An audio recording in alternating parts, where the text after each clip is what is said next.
kind of synergy where Brood just occupies the enemy jungle with all the webs, and then the TB's farming the rest of the waves with the illusions. So all your lanes are being pushed into you with zero committal. It's literally spiders and illusions coming at you, and that unlocks heroes like Nyx, like Lina to pair together and to pick off any hero that tries to run to that area to finally push out that lane. So yeah, Tundra is a very kind of hands-off style of gameplay right now, like exit laning phase, park up in the enemy, and just push.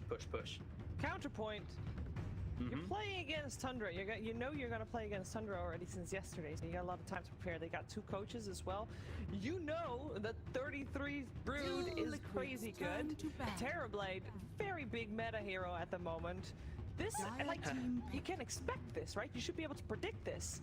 So I'm thinking Team Liquid might have like the gotcha pick up their sleeves for pick 5 over there. They might, because they are Terrorblade and Brood specialists themselves, right? They played the Terrorblade yesterday. It was very good on Mickey. Perfect metamorphosis. And of course, Koikfa has been a Brood spammer for as long as he's been a Lone Druid spammer, which is forever. 5 seconds remaining. So maybe they have some ideas, but it'll have to be something new. And you're basically betting that your knowledge about these heroes is better than Tundra's. I wouldn't personally want to make that bet, especially with a player like 3-3, but maybe they're confident in that. I guess another thing as well is, like, I mentioned how TB Brood lineups want to play. Like Liquid, they do have the kind of heroes to be able to group up after the lane. Like when Brood gets scary, you just group and go.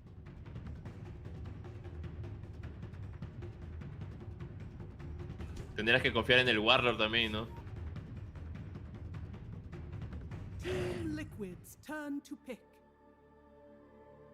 Yeah, you know, this is their pick right now. This is going to be how do they either they try and kill the TB with this pick, or they just try and, you know, get super high pace run at you style hero. Like, is Emperor available? The thing is, it's so hard to get one of those gotcha heroes against Lina mid, right? Yeah. Like, all the heroes that are really high impact, I think Lusu in lane to Lina.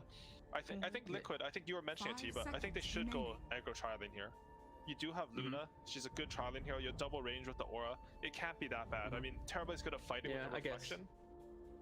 But I don't see them winning if they put Luna Warlock safe lane versus Broodmother. I can't picture it. Brood's gonna be so strong. Here it is. Cheeky Zeus. Nah, I'm not even gonna try and suggest Zeus. into Nyx, into Brood. Zeus is really good versus Lina actually, but you're right about the Brood and it's good against TB. Yeah, the Brood and Nyx. Brood and Autumn even, because okay, stop. All right, I can it's a stable pick. It's a stable pick. I mean, they do have the Nyx and Lina. I think 2 heroes are classically good versus Storm. Storm becomes good against Lina at some point when you can jump her, but we'll see how it works out. They have very low teamfight on Tundra, and they have a lot of teamfight on Team Liquid. So even if they're down gold after lanes, they can always win this game. Who do you guys favor then, though? I mean, I'm kind of hearing you both are sticking with the Tundra prediction for game 1 here. Is that a fair assessment? Kind of feel if Tundra can emulate how EG played Brood TB, it's so terrifying. Your map feels so small, and even if you have Death Ball, it's so hard to cut through that. But if Liquid can cut through that, you know, Storm and jumping the Luna, the Aegis, like, they have a good shot, but like, I'm very scared about what Brood TB can bring to the game, you know, 15-20 minutes plus. And for me, Team Liquid, they have to, I think they need to win tall. And they need to do a bit better than average in the Storm versus Lina matchup. And if that happens, I think their lineup is way more robust than Tundra's. Tundra's has like Broodmother, Nyx, Autumn, Lina. Like, there's no team fights, only Terrorblade. So Tundra are banking. Like, if they do well in lanes, I think Tundra's lineup will take over the game really well. And I think they will, so I'll go with Tundra. But I don't think this is that far apart. Okay, well, it should be an exciting game then. What you gonna say percentages, T?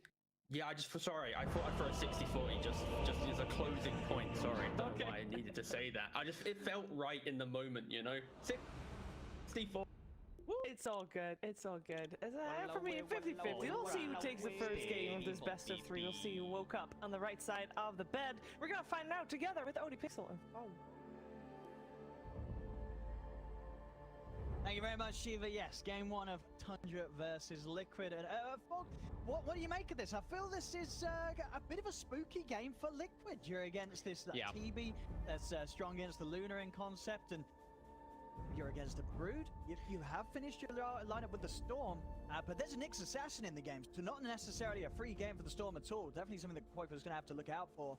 It seems like there's a lot of counters that Tundra do have going for them this game. Yeah, but I think the biggest thing that I want to highlight from what Curtis was saying was the lack of team fight. you do look at Tundra's draft, and it is very just about, you know, winning the lanes, dominating lanes, and taking over map, and using these annoying heroes that can get into backline, annoying heroes that can get into just like sneaking around too. You have Nyx, you have Mirana ult, you have Broodmother. Great ways to get information in backline, so be able to get on top of these big team fight kings like Warlock. So that's where I feel like Tundra does have an edge to at least find that backline. But if they come out at an advantage out of lanes, I could see Liquid in a big problem. Like if they're just too far behind in golden levels, if their heroes do require those levels to be able to come back in the game, this Brood could just have been too much for them to deal with. Yeah, and you sort of agree with what Harry was saying when it comes to the matchup. They're going to want to look for, you know, to make sure that Luna doesn't have a bad time against the Brood scenario. Are we going to see some aggression from Liquid in their lane setup? I really hope they do. I think it's a really good idea just because it's like the double benefit. You give Boxy a better start of the game. You're going to be slowing down the Terrorblade, and then sure, you might be a little bit lacking with levels. You're going to have to split up from that, but then you're not going to have this Brood that just takes over at like 5-minute mark or something like that. Sure, he'll be able to take over, but Boxy's going to have a good game. At the very least, rather than be shut down. But yeah, let's say what setup they do have. There we go, ladies and gentlemen. We did have a mild pause there, so apologies for that, but all the players now good to get on with the action. We get ourselves stuck into game one. Tundra. Who do you like more? Whose draft do you like a little more on? As I said, I've got to say Tundra's. You're a little bit more on Tundra too, right? Scary. I think TB kind of just wins games. I think Luna I'm still sort of on the fence about. I'm a little worried for qualifierti trying to find the space on the map when this Nyx assassin, you know, Fada and Snaking, these two, they're going to be hunting him down. I mean, they'll throw a 9 in as well. That's 3 stuns already. Liquid starting off the action with a catch on to 33 Fairy Fire. Buy him a little bit of time. Is it going to be enough? He's into the trees. Have Liquid got anything more to throw out here? Oh, he messed up. Oh, he got the tree cut. Able to cut through towards the web. Oh my good. Boxy's going to have another spear if he wants to throw it blindly into the corner of the map, but he's not going to do so. So 33 will manage to get away there.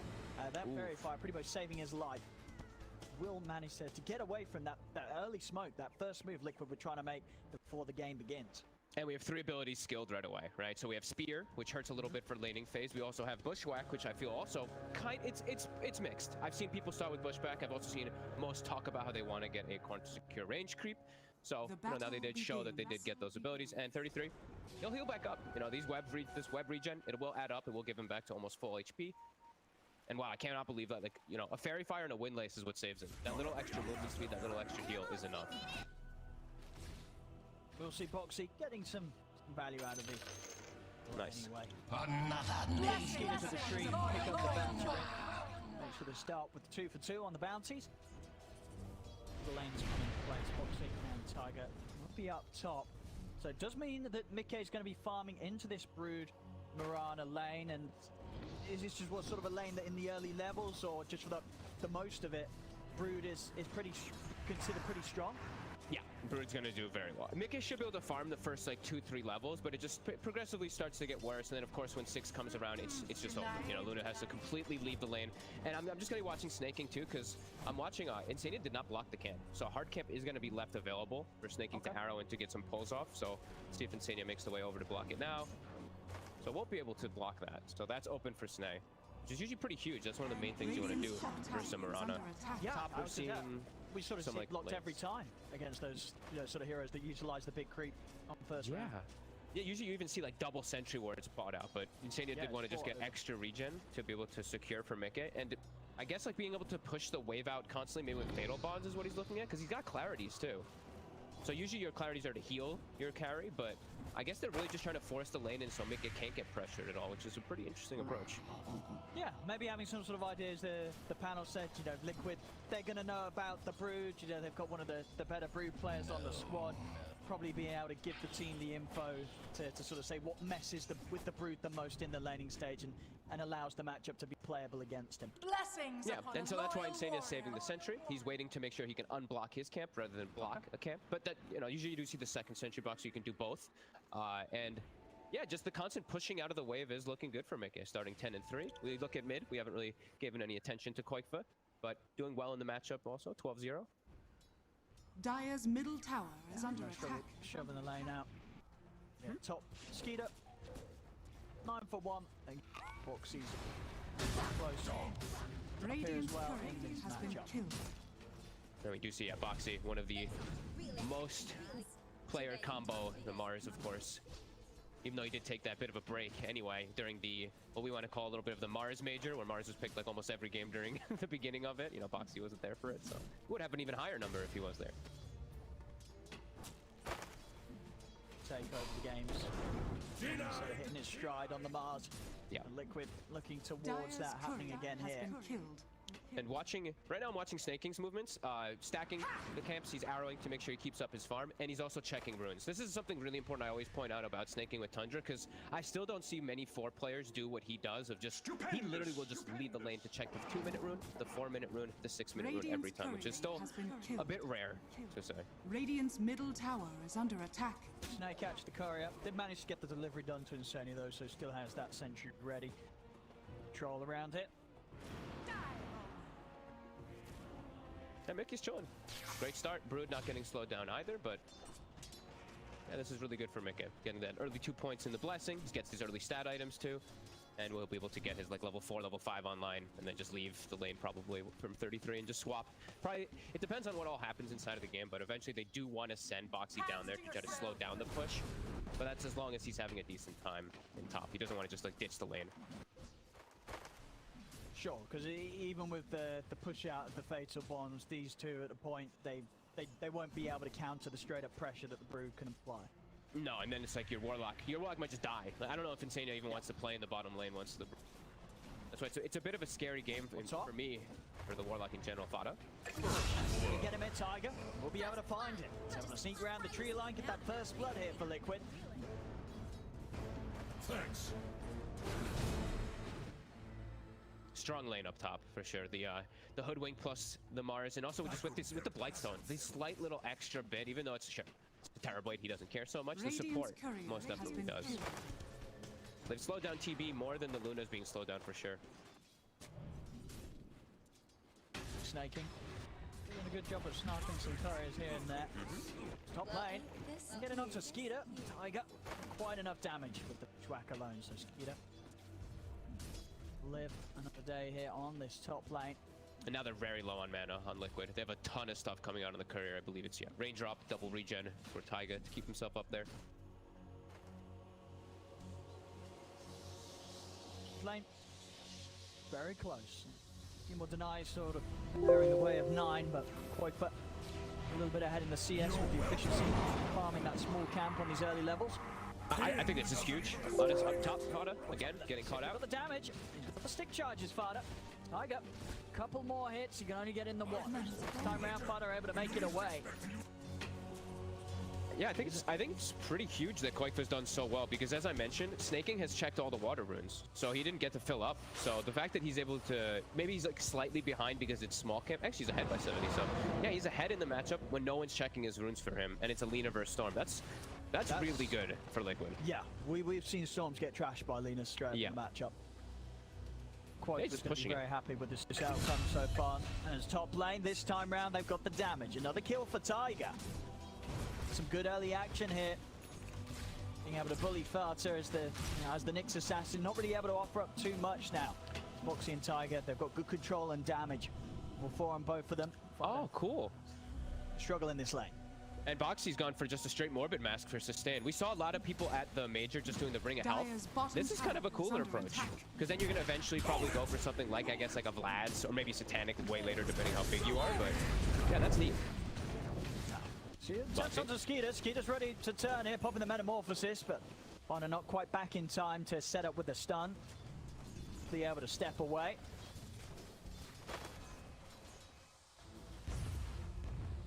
$1K lead after leans for Liquid. I think that's pretty big. I feel like Tundra set themselves up to have like these really strong lanes. Sure, Brood takes some time to kick in, but I think this is a great start. As Boxy, he does kick in. This time round they've got him. It's in counterplayed over Quakefa. He's going to be able to come in and help out, take down Fada. Look towards Skeeter, but a little too low on the mana to go for anything else onto this Terrorblade, especially once he still has the Metamorphosis going. Be a little careful how they're committing onto Skeeter. It's Brood time. Able to get themselves a kill on the board. Mika's got to get the hell out of bottom, but he gets hit by the arrow. They got him, Snay. Catches him just before the TP's out in time. So this is going to start to be the test, isn't it, for Liquid, where some of these lanes start to fall apart. But this bottom half of the map, 33, as you said, didn't necessarily shut down the Luna in the laning stage, or the beginning of it all, but now it's at the point where you got to ask yourself, who's going to go down here? You said it might be Boxy. Boxy's still continue to play on this top lane, wanting to play into the face of the Terrorblade, but that really is going to leave this whole bottom half open for 33 to do as he wishes. And then it's just going to be that space thing, just like Panel was talking about how EG did the Broodmother push Terrorblade. It's just going to be 33 and Snaking controlling this whole bottom side of this map as Terrorblade's able to farm the whole other side. So yeah, this is going to be something that Liquid has to come up with a plan for. So we'll see if they do look to move Boxy. Still has 35 seconds on TP. Almost has ult available. Maybe wants to try to set up for a kill on Skeeter before he does get out, since meta is still down for about 50. But Skeeter's got Sunder. He's got a point saved. Yeah. So if they do go for it, they have to 100-0 him. Playing it safe. He knows that they're going to be looking for that sort of opportunity, especially with Boxy staying up on this top half of the map. Is under attack. Farm elsewhere. C9. Radiant's bottom Go for tower yours. has fallen. Yep. Tension round mid. Insania level 5. Not quite got the 6. Huge part of the team fight. They're able to get that 6 ASAP on the Warlock. And the wild thing too for Liquid, I think this is one of the rarest games I've seen that they have 0 stacks, by the way. That's pretty unliquid. It is. Fairly true. Past, they definitely have been the sort of squad to sort that out the best. See, we'll get the pick off on Fodder, but yeah, you're right. Mickey is not going to have that early boost. Radiant's middle tower is under attack. And here comes 33. Radiant's Pressure from bottom to mid. Sweeping over, the three of them. Snaking and 9 backing him up. Snaking's going to TP back. Keep make sure that they don't go any more aggressive onto Skeeter. Over to the river, 33 get the kill. Box is going to drop the arena. It's not going to catch anyone at all. Tundra. The turnover was quite able to ball lightning out. Dire's courier has been killed. And that's the arena used there. Nothing to be found for Liquid as Tundra starting to get active with their moves and motives across the map. They need to get a ward to be able to watch this, like, this area, this high ground. I think even a ward on their high ground, it's already been sentryed to be able to get scouted, so maybe too difficult at this point. But they have to be able to get the vision of where these Tundra heroes are playing on the right side, which they just can't right now. And level 6 is still not there for either Tiger or Insania. Feels like they need the Golem to fully commit for this defense, unless they're just going to park 4 bodies here. Yeah, their 6 timings is just that much more important than loaders for Tundra. You know, sure, Tundra is nice to get the XP on the supports, but with the way that Liquid want to respond to these sort of pushes and pokes from Tundra, they've got to have the team fight together so they can really hit Tundra hard with the strength that they have in their drop. Yeah, and Tundra, they've recognized this. Like, they forced 4 heroes to the mid lane. They're like, okay, we're going to back away. That means our Terrorblade's now able to just chill inside of his jungle and get the free farm. 33 backs over and starts farming the Liquid side of the map too. So they're getting more out of the map right now. Mick is getting good farm, so is Quakefoot, but you're watching Taiga and Boxy they have to just sit in the mid lane. The lead that Liquid did have off the back of the lanes, now starting to slip away. Tundra to take the advantage. Quick smoke and a TP from 9 as he heads down towards the bottom. Spots, he's ready to join forces with 33 at any possible time. Okay, that's cool. So that this is to control the map better, because I feel like that's what they're feeling that's going to happen. They're going to get that tower advantage. They're going to be able to look for these kills. So I kind of like the bots approach rather than going for the Euls first this game. The idea of it does make a lot of sense to me. And look at these aggressive wards, like great ward coverage coming out from the side of Tundra now. Liquid, very limited. They did get that one ward down that I was mentioning, just in their side of the jungle, at least, to watch some of the movement that's going to be swinging from 33. But that will mean that mid tower is probably still difficult to defend when Tundra does set up for it. Dire's top tower for a mid lane, both cores here. Ready for some action potentially, but Fada, he's got the 6 with a Vendetta scouting this out, so sort of awkward moments here where both cores are not really able to be that efficient with the map itself. Lead to indeed Tundra just continuing to be much more efficiently split up. Snaking even picking up some farm here on the top lane. Boxy's got the blink, so now Liquid can make their own aggressive moves. The spiders will start hitting mid. Can't quite get the rebuke onto them. Radiant are scattered. I've got all these ults ready to go, Liquid, so huge team fight. The building, the tower. Towards, I mean, the spiders are doing it. It's dying. They're going to have to go for the tower tonight. And they're not even going to get that. The spiders end up getting the last hit. And now Boxy is going to get caught out by surprise. Tundra's in with a Moonlight Shadow move. They're on top of him. The Golem's going to get dropped down, but Boxy's already gone. Liquid, if they do anything to turn this around, they'll be able to get the grab onto Fada. They'll bring him out. But at the end of it all, it's a 1-for-1. Golem drop. Yeah, Skeeter cleans it up. An easy plus 100 gold for the Terrorblade. Tundra, they're taking the tower and they're keeping Radiant's themselves on bottom top of it. tower 12 minutes in, is still a under 2k lead and growing for Tundra. Yeah, big win. Just back to the game plan. They take the tower, everybody goes back to doing their own thing. 33 goes back to farming jungle. He is spotted, so Liquid could go for him, but then 9, he goes top 2. Yeah, this is a really clean executed game plan after that laning start here from Tundra, where it's kind of questioning, like, how does Liquid get aggressive? You know, they're kind of starting to get trapped on their side of the map. Sure, Mickey's still getting good farm, but you know, it's a Luna versus Terrorblade matchup. This Terrorblade's going to come out on top if he's in this type of spot. Oh, we got, they're looking for 33, but all the rebuke and the spear both miss. They will get the grab with the vortex. He's They actually have the damage. They don't 9. He's been able to jump over with the bots. He's in with the stun. That's quite forgone. Boxy's going to be left behind as Fada and Snakey, they'll chase Boxy into the trees. Tiger will be able to TP out, but Boxy goes down. And this, I mean, moves like that, they're just not going to cut it in the EU qualifiers. This is looking rough for Liquid already. Tundra's starting to really open them up with just 13 minutes in. Absolutely, and you can't make those type of, like, these mistakes, they compile very quickly, right? When they use that chaotic offering in mid, now you're not going to have it for the next, like, 3 minutes or so. So Tundra's just got so much availability of the map when they're looking for these sneaky plays, and we did mention early, that's exactly how Tundra's draft is playing. You know, they've got Moonlight Shadow, they've got Nyx, they've got Brute, they've got so many ways to swing around the map quickly. As Mickey straight up top, always out range of the stun. Okay, he'll be able to step away. Of course.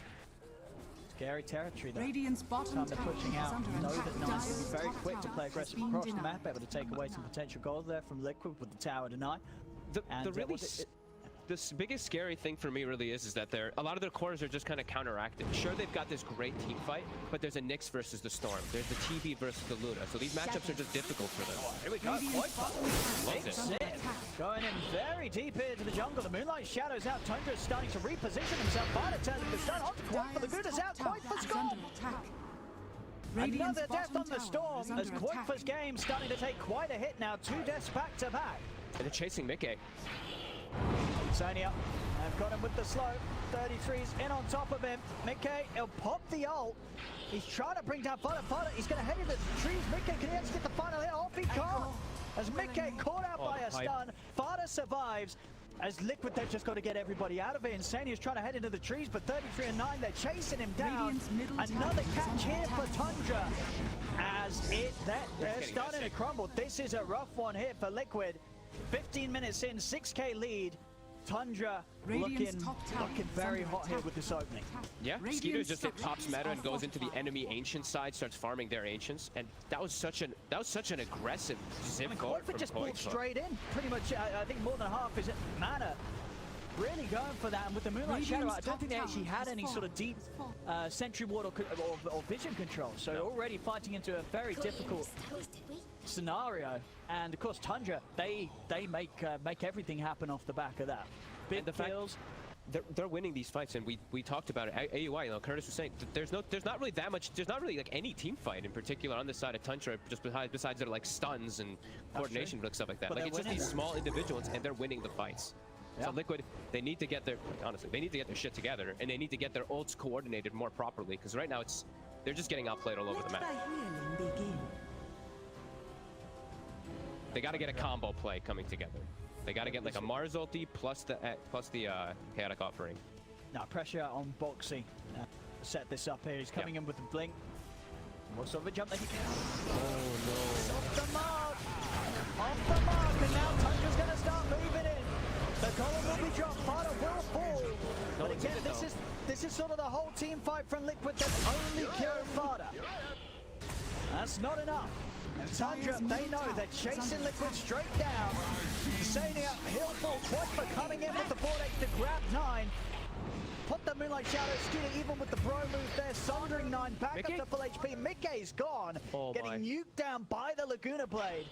As Tundra, they're just able to one-up Liquid every single move that Dire's Liquid's middle trying to tower make. is under attack. And it's these sort of openings that just are not nearly clean enough from Liquid that are hurting them hard every single move they try. Radiant's middle And it's tower big is mistakes, under really. attack. That's multiple times now we're seeing Boxy missing the spells, and now Quakefa top. Setups there. Jules, light strike, arrow, perfectly timed. Another kill for Tundra.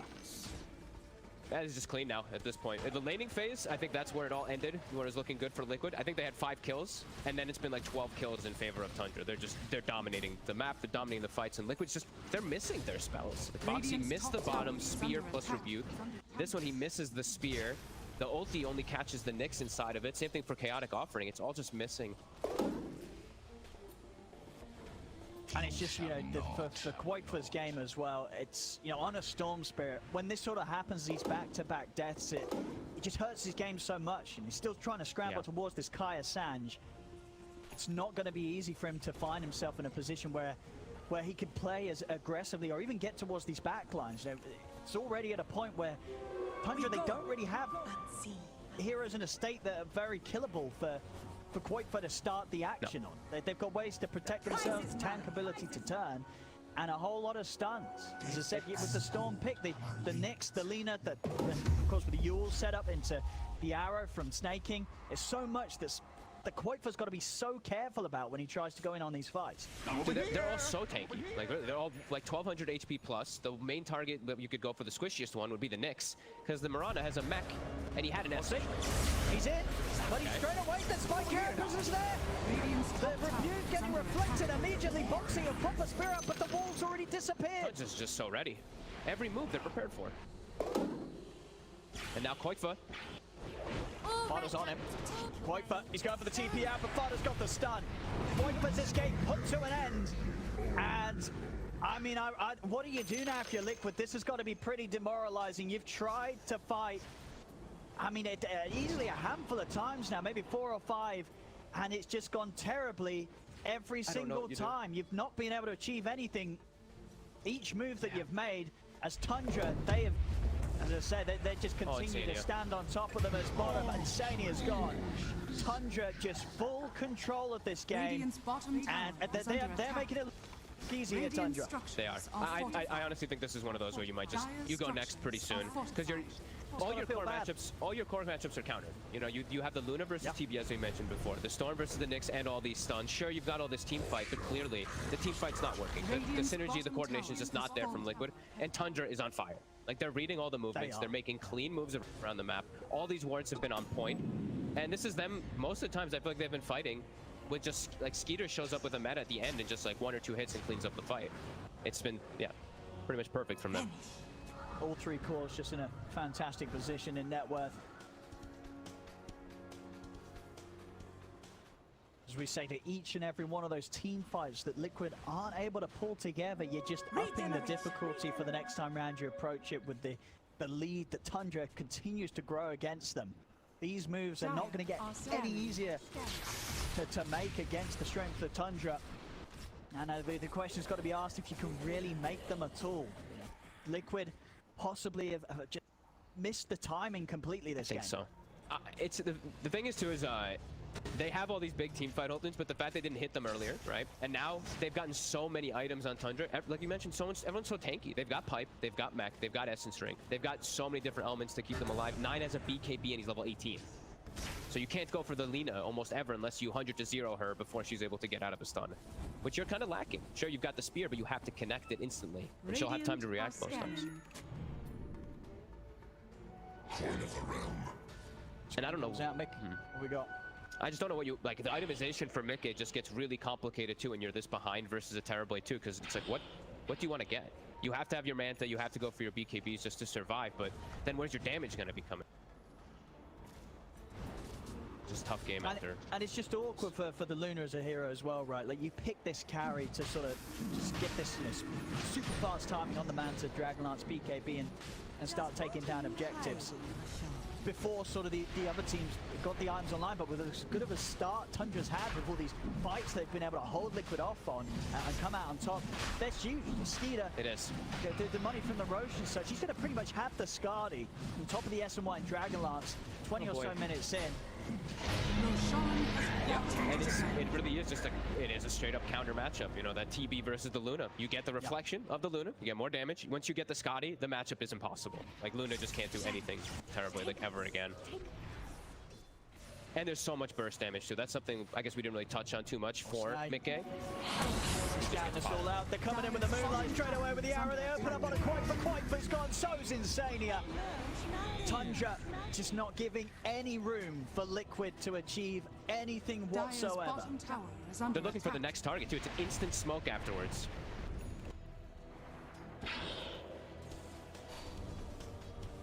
Still mattered.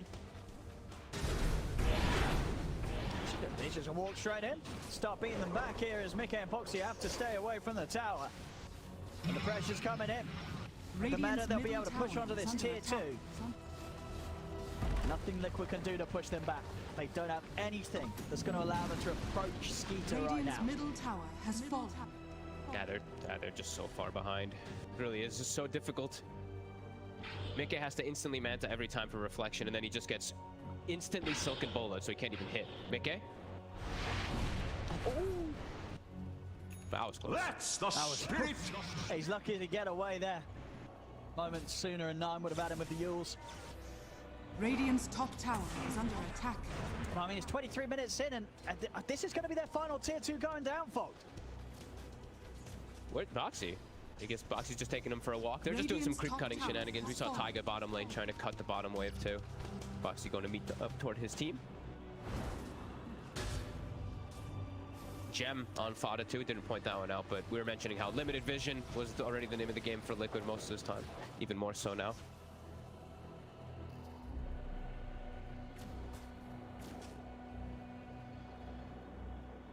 Yeah, Liquid just trying to achieve something here, just playing as individuals. As you say, cutting creeps, Mickey trying to hold on, but Mickey's all on his own. He's all on his own down bottom. They've found him, they've got him. That's the carry going down. Slowly but surely, and yeah, even just sort of holding back abilities there. Fodder not even throwing out any of the spells, didn't need to. Knows that they were going to be able to slowly kill Mickey without any chance for Liquid to do anything. This feels like they've never been able to actually even like play the game where they get their ults connecting and like it's like, okay guys, TB has no meta, let's look for a fight, right? It just feels like that's never even been a situation that Liquid's been in. It's just all Tundra. 17k gold lead, full map control. Age is still for 2 minutes. Liquid trapped in the base. Yeah, this is wild. I mean, Tundra. Now, this is the sort of Dota that if you're able to pull this out at this level as Tundra is, you know, you can tell this team is very geared up and ready for the qualifiers. You know, we've already had it in one best of 3 for them, but here, turning up against Liquid, and in this first game, they're making Liquid look sort of a tier below. They really are. This is just, it's just so far this game one. Look at our stat right there. Of the 418 games part of Liquid, this is the 6th time where Quake and Mick are both without a kill at the I mean, yeah, game. That just says it all. It really does. This is Radiant's top tower is under attack. It's a performance that Liquid's going to have to pick themselves up from pretty quickly going into game 2, as they've got to do something a lot better than this if they want to stand a chance in the EU qualifiers.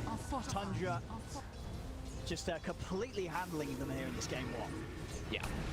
Total cakewalk. And Boxy does get a spear connection on 33. That's right. Everything to him. It's not barely a scratch here. 33. Full HP. Tundra, they'll take the racks. They've got the ult. They're going to try and swing. Boxy leads in. Immediately the stun comes out. They'll bullet. But there just isn't the damage here from Liquid. As soon as the ults have been dropped, Liquid, they're the ones having a run. As a buyback from Tiger, Boxy goes down. He'll also buy back here. Tundra still all at full HP. Whopper having a sit back. They're taking the ground on Fodder. They'll bring down the next assassin, but it's a dieback on Tiger. Triple kill for 9 as Tundra bully Liquid back to the fountain. They take the racks. They'll back off. Tundra ready to continue to just move towards the next lane, get the next wave pushed in, and lead towards what so far has been one of the cleanest victories we've seen here in the games of Dota. Yeah, one of the most one-sided affairs I think I've seen here in a while. Skeeter, sitting in the upheaval. Dire's bottom tower is under attack. Tundra will still give them the respect. They'll just back away. They're picking up a lot of gold after that too, picking up BKBs and God knows what else. They're all very rich. The prize is mine. They'll chill out.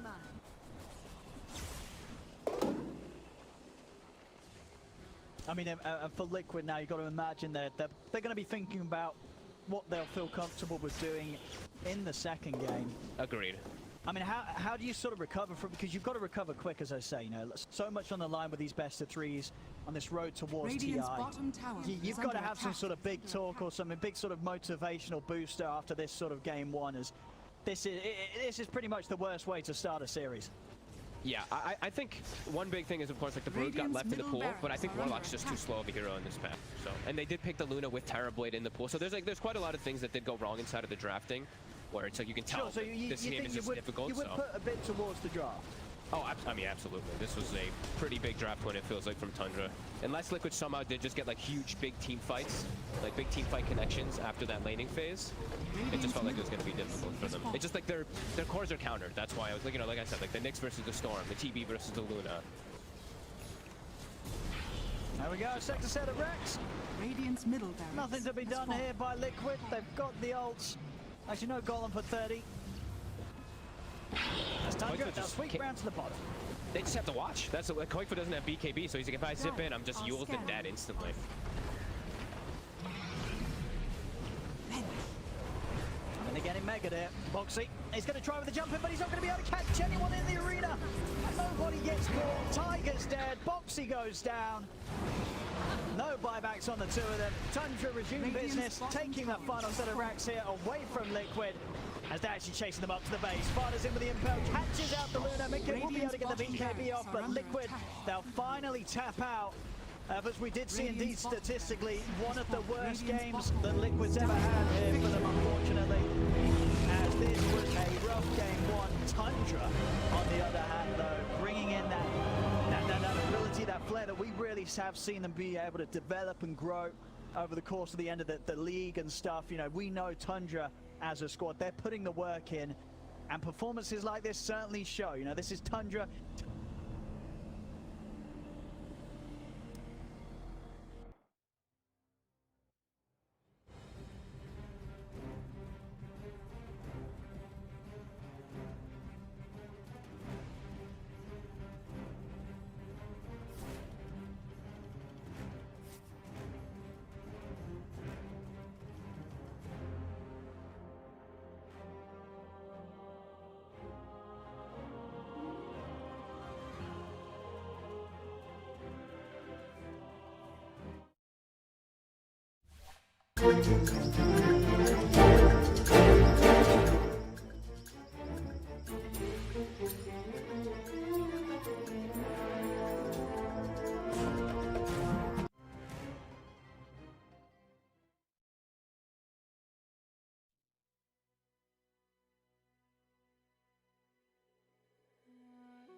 you first phase Liquid's ban turn Brood? to ban. Yes? I actually argue second phase ban, yes. First phase, you can let it through if you know Radiant it's team coming and ban. you draft for it, right? Like we had that interview with Notel yesterday where he's like, he feels like Brood's one of those kind of bait picks because like you lean on it to win the game. Like this game was the perfect example of why Radiant teams team want to play ban. Brood. You know, you play out your lane, you occupy the jungle, your enemy can't really do anything because you're always sweeping across the map. But they ban it out, simplify the process. They I just would ban it out. 100% Okay. ban it. I think. You I mean, would? what Alright, do you want alright. for your first phase other than Hoodwink Mars versus Broodmother? It's not like your first phase is bad versus it, right? Yeah, that's It's true. like, of course, you don't want 10 Warlock Luna seconds versus it, but remaining. I think how he played Brood that game, it made it impossible for Liquid 5 to have seconds any sort of remaining. flow or tempo or like Turn to feel pick. anything. Feel Ooh, anything. we got Lina ban as well. That means Enchantress and Tidehunter, those are the two bans that were banned our previous game that are still left into the pool. We'll see if Liquid wants to go for that Enchantress, which is definitely one of Taiga's favorite. And Liquid, they are Radiant on first team pick this game. Usually on first pick, you get a better carry matchup. Either it's you pick it sort of as your second pick, you ban out the 3 best matches for it, or you pick it in your 4th slot, and then you protect with the your end of last second bans. phase. And usually you have a better matchup. So I'd like to see that, because last game, like, they banned PL, they picked Luna, and they gave the enemy 10 Terrorblade, which I seconds think remaining. it has to be the worst case scenario. I don't know what happened in their communication at 5 Drafter, seconds but that's just remaining. straight up wrong. You can't ban the best counter versus Terrorblade and then pick the worst matchup Radiant versus Terrorblade team in the pick. meta where we watch Here every I other qualifier, Terrorblade is dominant. It's, the Enchantress for Liquid, that's the same as yesterday. If it was, if Taiga is going to play it, the one game he played yesterday, they lost horribly. So, didn't really work out. They paired it up 10 together with the Sand seconds King, remaining. which is also the boxy special, Team but hopefully Liquid's they'll get turn something to this time around as we have the Mirana Tide coming out for Tundra. Tried and tested, I'd say. Solid. Yeah, I just hope Liquid don't look at that game 1 from yesterday and try and kind of go down that route again. I think when you're trying to go for like this, 5 Rubik, a monkey mid, and then the end, it's 10 a little bit too seconds disconnected. remaining. But so Team far in Liquid's DPC, turn when to Liquid did ban. pick up the interest, they go for the monkey. Okay, they're going back to it. They're going back to it. It's fine. It's fine. The Rubik was the put. I didn't. Okay, but anyway. Yeah, at least Rubik would have purpose this game. Like last That's time, very it wasn't even true. a good Rubik game, but he's good versus Mirana and Tide. Yeah, it's a good point. 10 The game 1 seconds remaining. yesterday, it just Go on. felt like I want to play these heroes. Pick them for me. Yeah. They did No, not. exactly. 5 Yeah. seconds remaining. But like, I Radiant guess if team you ban. look at the monkey and why they picked it, it's gonna be if this is like a laning duo, I wouldn't mind that. I think if you put monkey mid, that's an issue. But if it's Edge monkey in the side lane, laning into potentially this Tide Mirana, like they're gonna have decent like fights there. Sure, Mirana counters Edge, but monkey can fight into Tide. Like it'll be a fun 10 little warfare of seconds like who you remaining. can play the lane a little bit better. And I think ever since Monkey King, 5 he had seconds remaining. Jingu got worse, but he got like 3 or 4 base armor. Before that, I think Tidehunter with a nuker was actually quite good against him in lane. I think ever since that changed, he's very solid, stable in lane. Team And maybe Liquid's that's turn sort to of what ban. Liquid has a read on them needing. Because like after the laning stage, they weren't stable enough. They just got run over. Monkey might provide that. I have no idea. I don't see this very much. But No, we saw it I think earlier today with Ghost Rogues playing it, but they lost that game as well with it. It was like a Deso Rush style Monkey King 10 playing with like an seconds Ember remaining. mid. But yeah, it just felt a little bit flat, and I think gone. their Radiant carry team player, ban. like Chrysalis, I don't know how to say his name. He's ranked Yeah, 1 that's it. Monkey King spammer for the last like 5 years. So Yeah. that probably has more to do with it than like some actual read on the power level of the hero. No, exactly. PL. PL ban. So yeah, we still have the Terrorblade. So Liquid 10 yesterday, they seconds didn't have the remaining. Terrorblade, Sand King, and the Rubik as the other 3 heroes to complete the draft. 5 We'll see seconds how remaining. much they'll copy from that one, but we're definitely expecting the Liquid's Terrorblade to get turn to banned now ban. that the PL is banned as well. First pick out of this is going to be Tundra, so they will pick that Terrorblade, I think, if Team Liquid gives them the chance. Team Liquid does have a little bit of a better answer. I think Enchantress and Lion specifically are the 2 best supports versus Terrorblade. You deal with his map pressure by just killing or taking over the illusion. So you do have that going for you, but honestly, I think Tundra will just take Terrorblade anyways. They have a ban into Terrorblade. They've already banned the PL. You'll probably see, I don't know what's the best, maybe Timbersaw.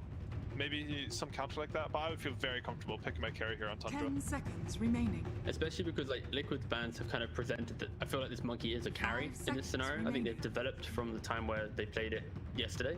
Just because like when you're banning heroes like Luna, Medusa, even AA, like it's all annoy what a carry Monkey King wants to bring to the game. Like Medusa just outscales you, Luna just runs you down before you get online, and then AA is kind of, you're like a healing style of carry playing off a Jingu, so I can see why these 3 bans have their merits, but yeah, I want to see the monkey in the carry slot for sure, and that's why I think, you know, we mentioned Terrorblade already. Terrorblade just looks very good for Tundra because he also can stand still, high armor, sorry, doesn't really care too much about the ring because, you know, and if he gets the axe, pushes the monkey out of the ring.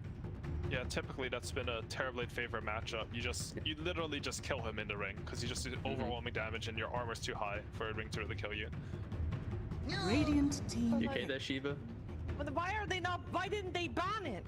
Terrorblade? Honestly, it's this weird thing. I think every region but Europe, Terrorblade's been super high value. Like, picked in the first phase, banned in the first phase. I don't know what's happening. I feel like... Team Yeah, there's a Liquid's Timbersaw ban we saw. I think we should see Terrorblade. That's Terrorblade. coming Yeah, there. there it is. Like, Surprise! It's just so clear what Tundra's gonna do. I don't quite understand. But okay, guys, the key difference here is Liquid gets 1 pick, like 2 picks to respond, and they'll see the final pick for Tundra before they pick their final hero in this phase, right? So they are going to be able to at least 10 pick their seconds mid hero to remaining. counter TB, be it some like big magic dealing invader 5 style. Like when you have seconds remaining. like heroes like Monkey, like ENG, you play your lane and you want to run at your opponent. Like if they can cleanly take over that jungle, like it does make it a little bit awkward. So I can see maybe why they are forcing the draft, because like this is a drafting style which is like we give them the TB game, we know we can play for it, you know, we draft for it, but it's a high risk, high reward style. But what are the mids that counter Terrorblade? Because I think it's only Tinker and Zoot. I don't think Leshrac counters Terrorblade. That's where no Lesh doesn't. In my brain it's like screaming like, Because traditionally the mid magic damage is, as you said, always counter. Like the best 3 counters are Ember Spirit, Tinker, and Zeus from mid. Yep. And Ember Spirit, he's vulnerable in lane. Same for Zeus and Tinker. I think they're just not that in meta, and it's hard to Korka pick them. is a Tinker player. He is. But you can't play Tinker unless it's last pick, I think. Same for Zeus, I think. I'm not too sure. I feel like maybe people are under-indexing on the strength of those heroes versus Terrorblade. Removing this hero's win condition is huge, but I don't know. I would honestly love to see one of the classic counters to TB come into this game. Like if Liquid can pick like one of the stronger offlaners to, okay, they go for Sankin. All right, I'm gonna hold back on the Zeus Tinker style now. I don't really. We'll see. Sanking Edge is really good versus Terrorblade in lane. I think this is one, like the thing that Liquid has going for them in their draft the most for me is the fact that I think Enchantress is easily one of the best supports for Terrorblade. Pure damage in lane, control the map. He's not that easy to right click later, and if you can take towers, then you can really start to pressure Terrorblade. You can also steal the jungle, and they actually go for the Leshrac. Okay. You? So the reason why we mentioned it's not like a counter to Terrorblade is because like going into like the middle portion of the game, you're not really killing off the illusions with your damage, and TB just right clicks you down. But I guess if you do win your lanes and you can take those early towers with the ENG, with a Lesh, like the map can feel pretty small. So then it starves Tundra, where it's like TB's farming to support. We're on Abaddon watch the farm, so Liquid could deal with Terrorblade in the form of making him starve his own team. That could be like Liquid's approach here. Yeah, and typically Leshrac can counter Terrorblade. It's not like it's some terrible matchup, but usually it's when the Leshrac team has more team fight. Because Leshrac's a very committal hero. Like both Terrorblade and Leshrac, if you look at their skill sets, they commit to fights. Terrorblade has to press meta, Leshrac has to run in to do damage. But I don't know if you have better team fight against Abaddon Tidehunter, Terrorblade. It's very scary. Are we really saving a position 5 for our last pick on the side of Team Liquid? We got the Oracle removed already. Rubik, of course, still in the pool. If we want to see that still. I think Which it's other pretty... heroes plays are in? I mean, is Wyvern in the pool? I can't believe Wyvern. They'll probably ban on Wyvern's still available. I think it's pretty standard to actually pick your position 5 in the last slot from first pick. If you see 2 cores that you want on your 16-18, like your 3rd and 4th pick, then it's not like the last pick on first pick has any additional value. You don't see anything else. There's not much. I kind of like Grimstroke for Liquid. Give yourself another platform to deal with TB later on. Like you have the early pressure of Sanking ENG, the mid game tower with the Leshrac, and then you take the late game with the Grim and the Ag still. I could see that working, and they do ban out that Winter Wyvern, which I think was probably the first choice, right? Winter Wyvern versus Terrorblade, and it's not even that bad in lane versus Tidehunter if you have something like Monkey King. This is too left field. Okay, Grimm's my realistic one. My hipster prediction, quote from PPD, the hipster prediction is Undying. There we go. That's my two. 5 seconds remaining. We talk a lot about what we want to see from Team Liquid, because at the moment it seems like they have the biggest puzzle to solve in Tundra's draft, right? What kind of problem will Tundra run into at the moment with Team Liquid's draft? Or you kind of feel like they're confident regardless? We're looking most likely for a 9 hero still in the mid lane there. Damage, I'd just simply put like they have laning phase in regards like Tide, Mirana poking. Terrorblade, Abaddon survive, but they don't have anyone who really runs around and does anything. They all kind of exist and farm, and that's why I want like a really active mid lane to then play a Mirana and connect the dots, because if their lanes are even, that's where Liquid will thrive and just swarm into the jungle and do all the things we previously mentioned. And I think, whoa. Ooh. Wait, it's 4 Leshrac 5-inch.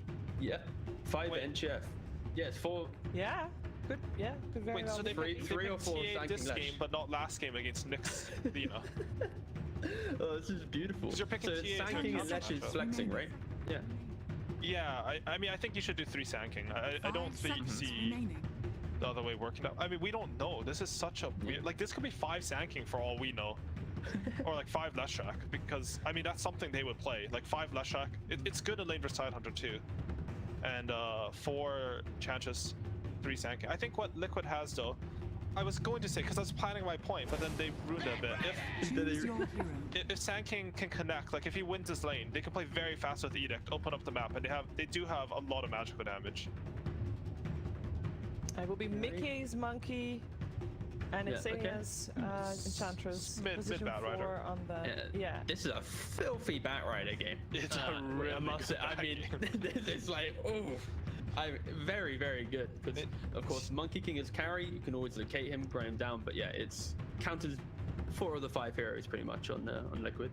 And it's not like Bat Rider really beats TA in lane. I think I've actually seen TAs win that lane like decently hard, but in the game it's such a good matchup, and you can't just play for the farm. You always feel happy.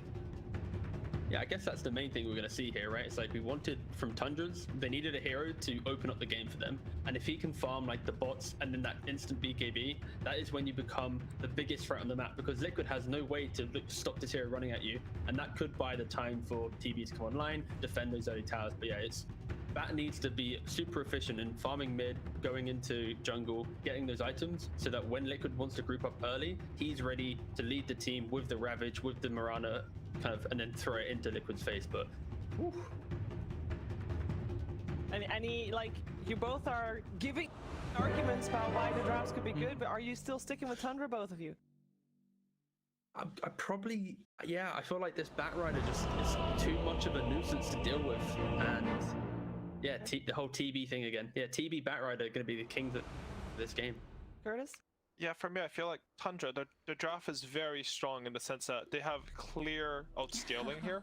So maybe they don't have the best tools to run around. Like Bat Rider, I wouldn't say is the most active mid. They don't have any sub from Rana. But Team Liquid, who have to run at Tundra, and they do have tools if Team Liquid are the ones having to run it. I mean, Team Liquid, you can always win these games. I don't think there's ever... It's very rare that you have out drafts that are just unplayable. I mean, last game looked like it, but I still don't know if that's true. But I think it's very hard for Liquid to win this game. They have to play extremely well and aggressive.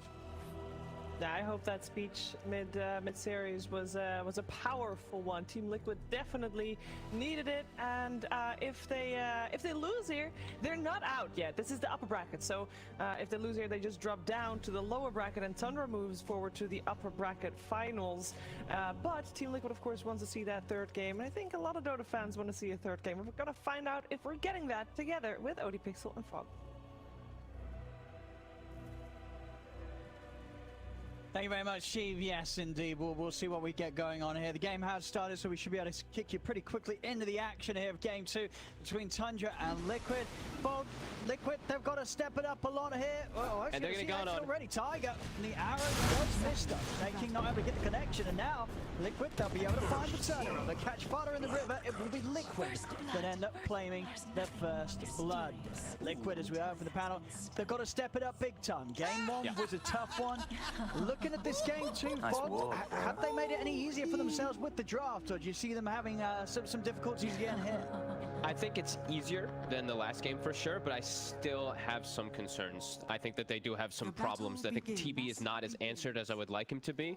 And I think that this TA is pretty hard addressed. You know, Batrider overall throughout the whole stage of the game, as Aoi was saying, sure, the lane might not be the worst for the TA, especially when he gets given first blood. I think he's got boots right away too, so he's going to have a good time there. Overall though, Bat's going to shut him down every time. If he's able to get on him, he's just going to die every single one of these times. And I think Skeeter, he's going to have the potential to outscale. So yeah, I'm definitely favoring Tundra a bit here, and looking forward to be proven wrong by Liquid if they can play cleaner. But that first game left a pretty sour taste in my mouth.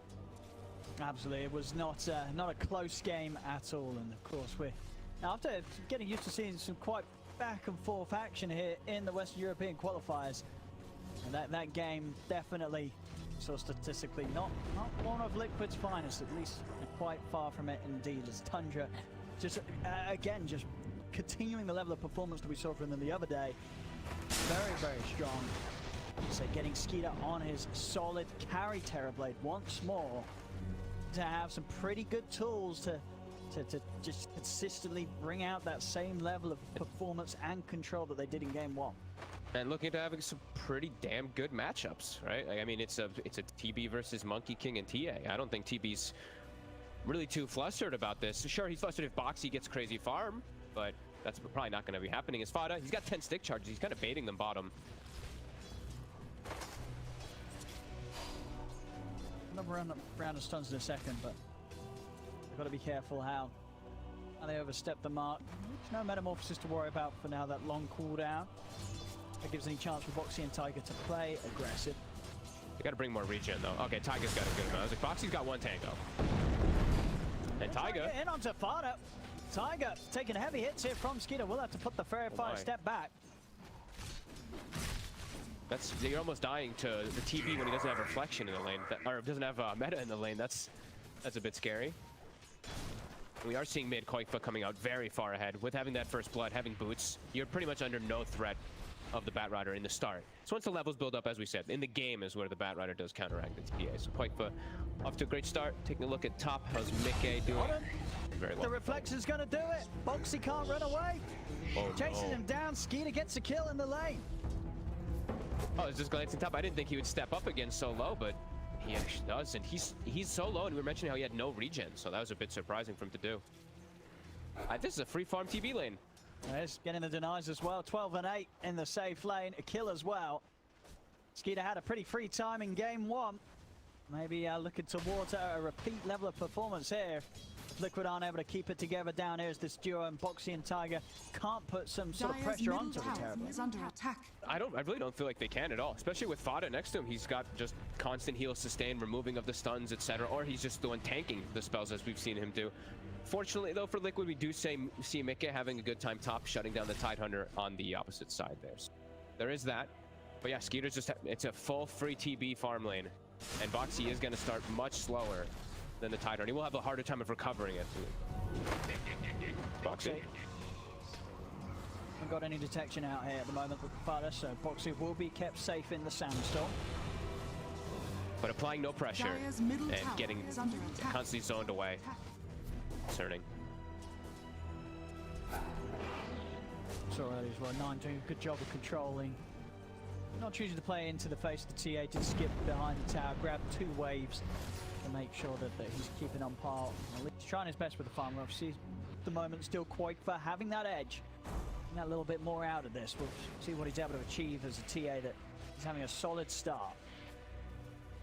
They'll have more stacks though. The Bat will have stacks, I believe, that Snake King's making. He's got like the Ancient stack plus the hard camp at the ready. TA, not gonna have those. She will eventually, and she'll be able to clear the Ancients easier. But 9 can do Ancients too, which we can't forget. So just enough damage actually there with that final hit, Koikfa. That was very close. I mean, it must have only just been enough, but it was. Koikfa is able to get a freebie. Snake King strays a little too close to the mid lane.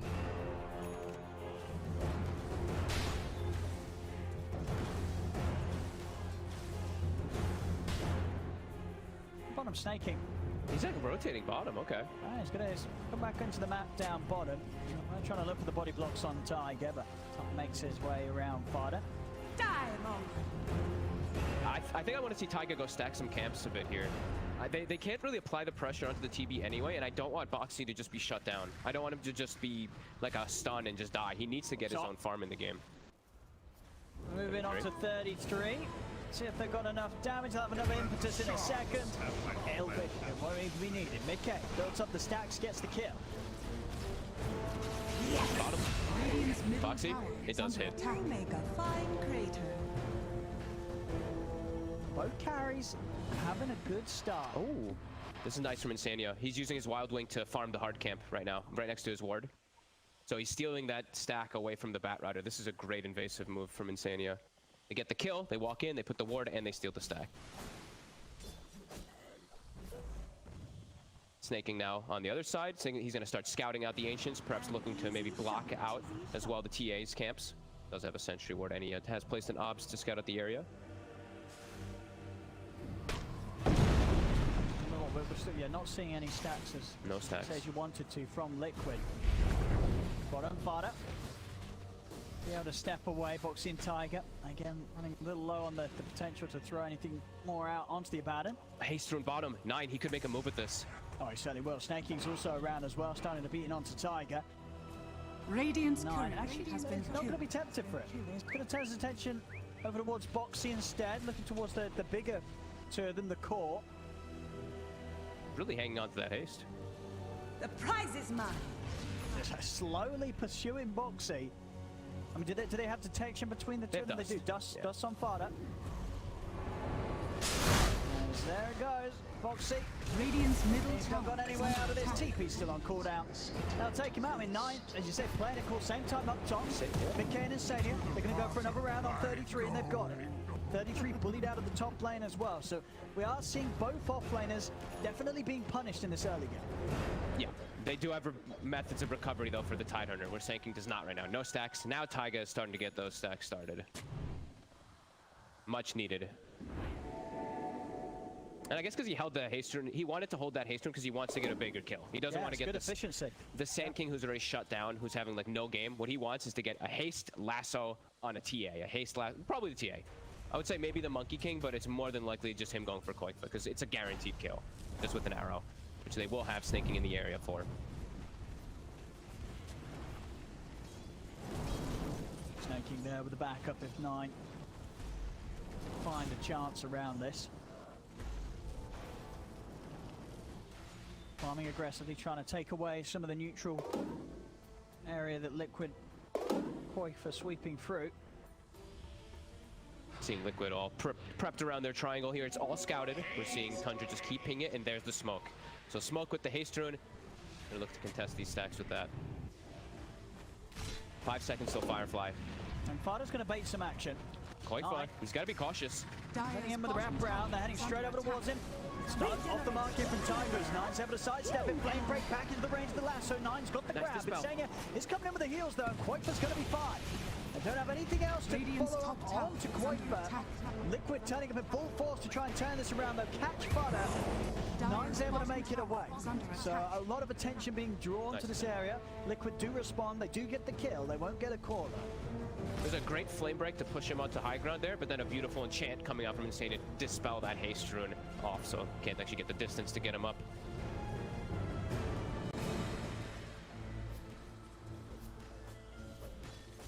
Move. Mickey ready to now play aggressive on the bottom half with Insania. Got to put some pressure onto this tower. We'll see how much Tundra put into holding this. Skeeter does have Metamorphosis ready for the defense. Odds though. Let's see. They're bringing Fada down too, so it does feel like they are going to defend this, but Liquids, they're bringing reinforcements. Taiga, TPing down. No points in Edict. They'll just have the 2 points in stun and 1 in lightning. Mickey. Going He's deep. Charging in deep. He's looking to chase down Skeeter, get the Stinger Mastery stacks built up. Skeeter juking around the trees. Mickey will get the final hit off. Snake King's TP'd in. Big Balance Strike comes crashing down onto Snake King. Snake King will manage to leap out the side in time, but Fada will fall. They get the kill on the Abaddon. The rest of Tundra do split away as the aggression of Liquid get them a kill and should potentially give them the space to take this tower now with Tundra unable to set up for the defense. Interesting that they bring the Mirana down anyway, even if the Tide's not going to come. Because if Tide's not going to come, it feels like there's no way you can defend this on the side of Tundra, as Snae's just dead too. Still hanging around. Mickey finds it. Another kill in. Mickey off to a super hot start. 4-0-2 already on the Monkey King. Tower's being taken. He's going to hit a quick Echo Saber this game. This is already looking like a much better start from Liquid here in this game too. Where are you going? I want him to keep being active on the map. I want him to keep looking for stuff, not be the farmer. He has a TA in the game, so I want him to just keep making the moves around and just keep the swing around, just following the TB around to slow down the farm. Yeah, qualikefier's going to get that crazy timing on the Desolator because of it, and then it's going to give space for Boxy to recover, which he really does need. 9 even continuing to bully the Sand King up top.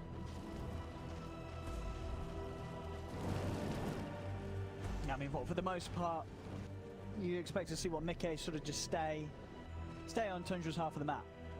I would like him to, yeah. I think that's the way he should play this game. Just because he has that TA and he has this under-farm Sand King right now. Once Sand King has the Blink Dagger, then I feel like Mickey can be a little bit more greedy with himself, but for right now, I feel like he does have to play quite active. Radiant's courier has been killed. Radiant's gold middle lead. tower is under attack. Splitting up all over the map too, and Tundra cannot take advantage of it right now. Oh, qualikefier's making the most with this space. He's going to hit these scary item timings, as you would expect on a TA that's had all the free area of his half of the map. Radiant's bottom Desolator tower pretty is under shortly attack. around the corner, over the jungle. They found 9. At the back with the Moonlight Shadow and Father TP in it as well. Sentry has been dropped in by Liquid. Backup TP's coming in though for Tundra around the outpost. Snaking, looking for the angle onto Insane. He's not going to be able to get the connection though, missing the arrow. Insane is going to live for a little bit longer. Heads out to the side. 9 still trying to get in on this. Build up on a Mickey. Ravage from 33 comes out and trying to hold back Liquid. Tundra, they're looking to escape. Tiger chasing down 9. They're in with the jump. Mickey is going to get lassoed. 9 will continue dragging back, but 9 solo. The balance comes down to 33. In fact, not onto 9 though, so 9 will be able to escape. Have they even got the damage for 33? They don't. 33's off into the trees. Liquid not quite yet able to get a kill out of this. 9 continue to get these stacks really build up on Tiger and qualikefier's.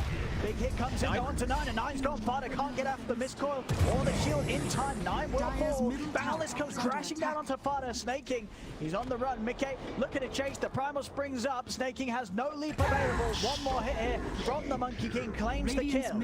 As Liquid, they will persist and they continue to get this action going in their favor. Mickey now up 6-0-3 on the Monkey King. And Tiger instantly goes mid too, starts edicting, and look at top. Skeeter, he starts hitting on tower, but Boxy's still in the area, and they're ready are swinging Mickey. This is a big kill if they can finish it off. He's coming in for 9. Oh, Mickey, what? Okay, it doesn't matter. It doesn't matter. You know, at the end of the day, it doesn't matter. Didn't need to hit it, didn't hit it. You know, no need to be overkill. Mickey knows that. And immediately smoking, not slowing down. I love this right now. They're actually playing, they're getting to play their game. Unlike the game before where it was like they weren't able to play around any of these cooldowns or anything like that. Like, oh, TB meta's on cooldown, Ravage is on cooldown. This game, they're actually able to take advantage of stuff. You swing around the map quickly, Ravage still cooldown, meta cooldown, everything's on cooldown. You got a huge advantage. They could potentially even look for a Roche. Wait up. And the quit. Thinking. Chasing it onto him, another kill for qualikefier's. They have, you know, no doubt about it, recovered big time after what was a rough game 1. This game 2, no messing around, and they top lane. Fodder live here with the borrowed time. But this really is looking like the series turned on its head. Oh boy, and they just stole the entire ancient stack too. So that was the Tide slash TB's ancients that are just completely taken away, and now it's the Roche 2. Looks like the shoe is on the other foot this time around Tundra. Now it feels like they've got nothing they can do. Yeah, this is. I mean, this could be the beginning of a stomp the other way around. You know, 14 minutes in to have to lead them. And on the course that they have, this TA and Monkey King, TA particularly qualikefier's 9k net worth, absolutely massive. Blink Dagger's going to be on its way out soon on top of the Aegis. Yeah, and Bat doesn't have a way to get right on top of him just yet, right? He went for the bots first. He needs bots and Blink to be able to do what we were saying about how he counteracts TA inside of the game. Like, he'll just die before he gets into the range of it, as we've seen a couple times now. Snaking shows his face top. Got the catch. Straight onto Snake. Snake trying to leap away. They can find him with the AoE damage and Tiger. They do. Another one for Liquid Dire's onto the tier 1 tower. Tundra not in any sort of position to stop this push. Dire's bottom tower has fallen. Feels like they have to avoid until they get like another set of big items, or if they find like some pick up with the boosted travel on 9. Yeah, it doesn't feel like they really can just fight into this Liquid lineup now with such a big advantage. Liquid knows this. They're smoking. They're swinging across the map looking for the battle. They are there hunting. And with the scan connecting, they know that Tundra's up here. 33. Gonna be the one to find the movement first. Liquid in on the side, 33 out to accept his fate. If anything alone, just maybe the information enough here to allow Skeeter to get out. Has got a TP available. He'll step himself a safe distance away. Will manage to retreat back to his half of the map. Crazy how we see such a switch of like play from one game to the next. Liquid just looks like it's a completely different team. Like Tundra's making some mistakes, sure, but Liquid just looks like it's like 100 times different. Like, yeah, they weren't playing like this in game 1. They really weren't. No. Maybe just needing the warm up, maybe. But it is exciting in a series like this, as I say, if Liquid do get this stomp underneath their belts here in this game 2. Now, what on earth's going to happen in game 3? Are we going to see game 1 Tundra? Or are we going to see game 2 Liquid? Yeah, pretty much. Tundra now starting to feel like they need to get this big coordination come together, which wasn't. Well, Liquid was lacking in the last game. All sticking together around the TB with meta. They've got Ravage available. They're just getting so poor now. The TA has almost double the net worth. Yep. Pretty much anybody else. Qualifierti is having well, yeah, certainly making up for some of those rough initiations from game 1 Storm. Yeah, he's like, look, I'm not versus a Nyx Assassin in Storm this time. You know, I'm a TA. I'm versus a Bat Rider, but who cares? I mean, honestly, I think, yeah, last game, I think maybe some of the moves were made in frustration just to sort of say, look, what can I do? I zip in, I get stunned, I die. You know, I don't think that would necessarily have been a fun situation to play the Storm into. Maybe was not maybe his first sort of choice of hero to play in that sort of game, but gets handed it anyway, has a tough time. Dire's top tower has fallen. It feels also like, yeah, we do see that stat, of course. 12 kills is their 5th highest together in their 420 games, but I feel like this time it looks like a different directive that's driving Liquid too, of just, you know, they're not just going for kills, they're going for the next thing afterwards. Like when they did that play top, they kill the Tide, they dive him, they put a deep ward, and they steal the stack. So they're doing like these 3x things rather than just like thinking one step ahead. They're really preparing in this one, you can tell. And Tundra, they're not so much really. You know, they've tried to do the big break play of like saving the haste rune and stuff on 9, but ended up not working. Got totally counteracted by Liquid. And now you've got the blink on the bat, but you're basically knocked on. Yeah, 17 minutes in, Liquid. They're ready to start tackling the barracks from Qualifierti. I mean, he's got the Aegis. He doesn't mind tanking an hour ahead. The last of the Ravage comes out, catches onto the 4 of them. But the damage to bring Boxy down. Boxy on the sandstorm off the side of Wukon's commands laid down. Boxy will fall. Wukon's command, no Mickey, getting the space for himself and Qualifierti continue to tackle the objectives. Tundra though, they are pushing them back. Tiger goes down. Okay. Tundra can chase for more. 9. Gonna try and stay on top of Mickey. They got the 2 we'll be able to stunners. slow him down. So they really want to chase forward here. No sanking, no Lash. They don't have to worry about the AoE stuns, but they can't chase forward. All in all though, Tundra base defended. The racks stay up, they are able to push Liquid away before an objective is claimed. And it didn't use meta, actually. Skeeter was holding it the whole time, didn't have to end up popping it. Sure, they used Ravage and Lasso, but pretty good hold when you're at a 10k deficit. Absolutely. Liquid respawning, looks like they want to go right back to bottom lane though. Lash TPing down, Sanking pushing out mid. Yeah, they're saying do it again. They're a Ravage down. You still have the benefit of the Aegis. Qualifierti's in with a couple of hits on a Snaking, not enough to kill him. They turn with the arrow. They will manage to burn Qualifierti's life once.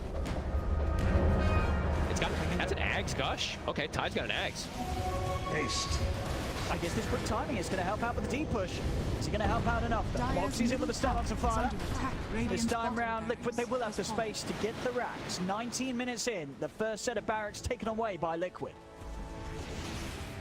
Liquid still maybe want to fight. They're trying to move the jump there to blow it harder. Fada not standing a chance there to the hard hits of Qualifierti.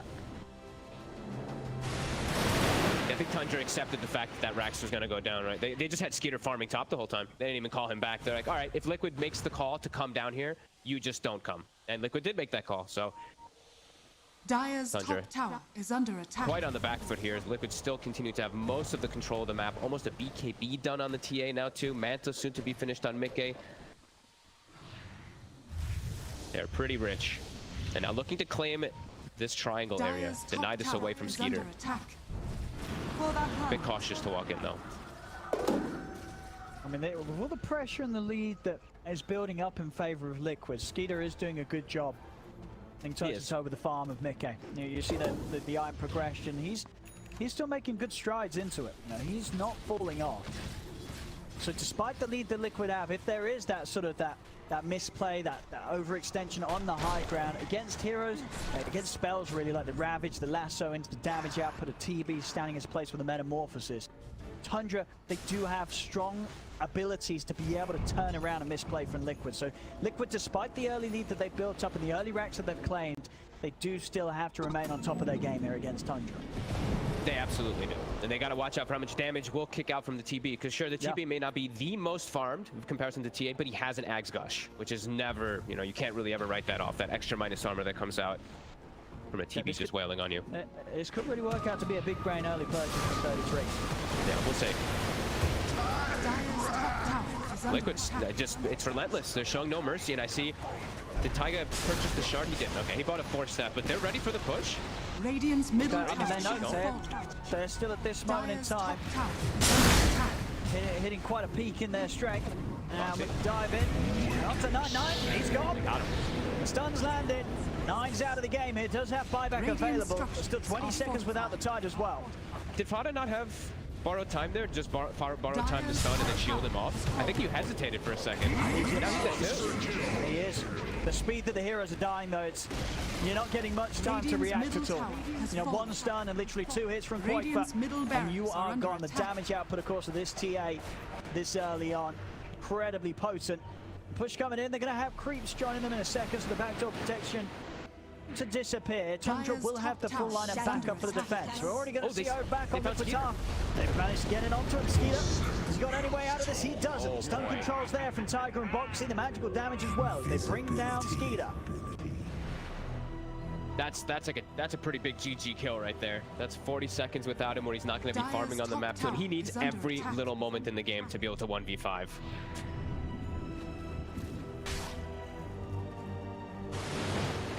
I didn't see that, but AUI messages me, goes 33 pulled wave with Courier. So I guess that's what happened in the mid lane. That's why there were no creeps there. We saw Tundra do that actually in the Was it? I was going to say we Was have it- some. was it in the teams- I qualifier? think it was Dire's Tundra. top tower yeah, it is was under Tundra. attack. I think they lost that game, but they tried. They did. Oh, Mickey. Ravage comes out as well. They changed standing. Mickey's gone. They're able to bring down the Monkey King. Overwatch Boxy they go. Sand King Radiant's middle also will barracks fall. has fallen. The racks have been taken, but not without the casualties. Liquid, they lose 2 cores for this. See if Tundra can get more out of this. They get the knockback onto Quakefa. No lasso, of course, already used, but the arrow connects. Big Tiger holding him back with the split off. In fact, looking to try and turn as he runs back in onto Snake King. The hit comes down to Fada, not enough damage to finish him off. Skeeter steps in with the Metamorphosis, brings down Quakefa. Tiger falls as well. Liquid, they get the racks, but it's not a clean job. Losing 4 heroes for it. And big streaks being claimed. They're 33, able to get quite a bit of a cash bonus for taking out Quakefa. And they're ready to run it down mid and have a bit of a pushback now, Team Dire's Tundra, middle despite losing the tower racks. is under attack. That's pretty decent. That's almost a Scotty done. has So fallen. Skeeter, his death, it Skeeter's hurts a big. lot, but once he's got Scotty, he'll have a pretty decent way to stand toe-to-toe with TA if they do have ways to protect him with frontline heroes, which they should with the Tide, who's going to start getting a lot tankier after, you said, he got that big gold bounty from the TA, so another 2,600 on it. Then we do still have a game on our hands. Certainly do. There's absolute turnaround potential from Tundra's lineup. I mean, as you said at the start, there's did like the draft of Tundra, and it's I think one of the reasons was this sort of situation that even if Liquid gets this sort of lead and takes control of the early game, Tundra, if they land their spells, get that team fight together, set up for Skeeter's Terrorblade to pop off, they absolutely can still win these engagements even though they are behind. And it does look like Liquid does feel like they're playing with a bit of a timer the way they know too they need to like run down these lanes. They can't let this TB get to this point. Can't get to like the next item. If he gets like this Scotty, he gets one more item, that's probably where Liquid just loses the game. I do feel like they need to keep keeping this game clean. They have 30 seconds till Roche comes back up. It's gonna coincide with the Ravage cooldown though. A bit fortunate for Tundra on that respawn. Radiant are scanning. Absolutely, because you've got to sort of ask yourself, you know, when the next item comes out for Skeeter, you know, what's going to save a member of, you know, a core of Liquids if they do get caught out by a Ravage, instant beat down of the Metamorphosis-sized TB. You're going to get the kill every time, Tundra, if you can find that sort of opening to a team fight. Yeah, they have to, I mean, they have Blink Dagger, right? They have Blink Ravage. Blink Ravage plus an arrow, they'll be able to take out one of the heroes very quickly, and there's only, I believe, the BKB on Quake, so they can target Mickey and then just isolate Quake at the end of the fights with a lasso. So Mickey has to be very careful with his positioning. Now looking for the Roche here, Liquid. Tundra do have everything. Oops. Well, okay, 20 seconds till Metamorphosis. Let's see if they can get in the less stuns being just blanketed. Moxie. Towards 9. 33 damage. Ravage is out. He's able to catch all 5 of them. He jumps in. He's got Tiger. He's got Insania. Tiger and Insania to fall. That's straight away from Tiger. He's got the Rose Pit down. He's able to get the stats. The Aegis is grabbed. Sure, they bring him down, but no, he was able to get the Aegis, and he also got the cheese. As Skeeter clears up with a triple. 33. He is getting turned upon by Mickey. Quakefoot jumps in as well. 33. Skeeter's meta. Turns around with the gush. Mickey, he's got to be careful. Skeeter, he's stepping in. He's looking for more kills. Jump forward from Boxy here with the bow onto Skeeter, but Skeeter just tumbles himself back up to full HP. Boxy, he's up in the air. Wouldn't be yours. He can't get away though as they bring down another. Fighter pushing back onto Insania. These are diebacks from Liquid. Quakefoot also to fall. As the whole lead and advantage that Liquid had at the start completely taken away from them now. As Tundra, they draw the game back to even. And maybe even more than that if Liquid Maybe even more. weren't able to get more than just a couple of set of racks here 26 minutes in with their aggression against Tundra's strong scalability. The rest of this game could not look too hot for Liquid at all. Tundra hitting their element, Skeeter at this incredible power level, and 33 on the tide. Those little things getting the kill in the previous fight against Quad with that cash boost, making sure he had the blink ready for this fight. He's in. Perfect Ravage, 9, perfect steal. Tundra, they're blowing the game wide open. That's everything I was gonna say. Yeah, it was flawless. They caught everybody. 5-man Ravage. They get the steals. Who ended up getting the shard? He didn't take that too, right? I think he got the shard too. I think it's right, he didn't buy that for himself. I don't think he's buying the shard on back. I think he did pick that up as well. 9. Oh my god. I mean, that's like super game-winning stuff coming out there from Tundra. Now they've got, like Skeeter, he's got his Scotty, and now he almost has that next item as we were talking about. He had the butterfly queued, which I kind of liked. Maybe trying to protect himself with BKB. I think he might still switch it, but okay, he's going for BKB, but now they're in a comfortable spot. The whole game is just completely switched. Spot. And TB is now the strongest hero in the game, which for a long time it was Quakefoot, but now it is by far Skeeter. And I think he's going to continue to be exactly that for the rest of this game. I think so too. With the BKB done, there's not a lot that's going to be stopping Skeeter from getting these kills, as we saw in that last fight, picking up the triple. This Terrorblade now a monster, and Liquid, as you said, we did sort of see that the borderline desperation with the way that they were just charging down, going for these early racks. Sure, they hit them at good timings, but maybe not quite good enough here. The lead now favoring Tundra in net worth. Liquid, they can't allow any more mistakes. Another mismove, and this game is going to slip into very difficult territory for Liquid to regain the lead that they had. Yeah, it just did tick to Dota Plus favor as well too for Tundra. So it was like 90% for Liquid for quite a long time. It did just switch. It was like 85-90%. So that's quite a turnaround. And Tundra's got everything ready. Liquid, they better be ready as well. Boxy's gone. Quick round for 9, sees the Sand King. Boxy out, 50 seconds, he's gone. Tundra easily can look towards taking away this final tier 2 tower. They swing around to the bottom lane. Mickey has got the BKB, so a little bit more survivability from in these fights, but as we say, regardless of the match community, you're not going to have fun fighting underneath the nose of the Terrorblade. And I feel like now I think they might just lack damage now for the TB. Like these last 2 fights for Tundra, they've acquired so much gold. They have Greaves on Snaking too. They have extra heals coming out from that with the shields.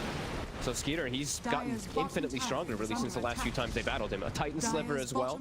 Like 37 armor. Like the TA and the Sanking and all that could burst him down before, as we saw the Sanking Lash take him out, but now so quickly it's turned. Like Liquid, you can look at their posture on the map. They know they're on the back foot now.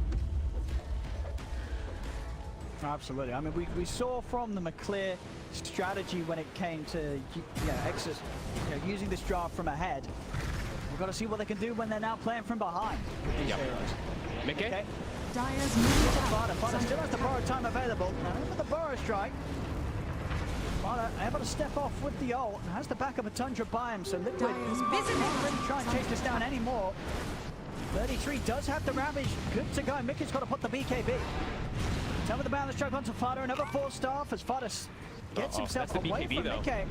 They've got to head away. If 33 gets a good jump on this could be the fight over for Liquid.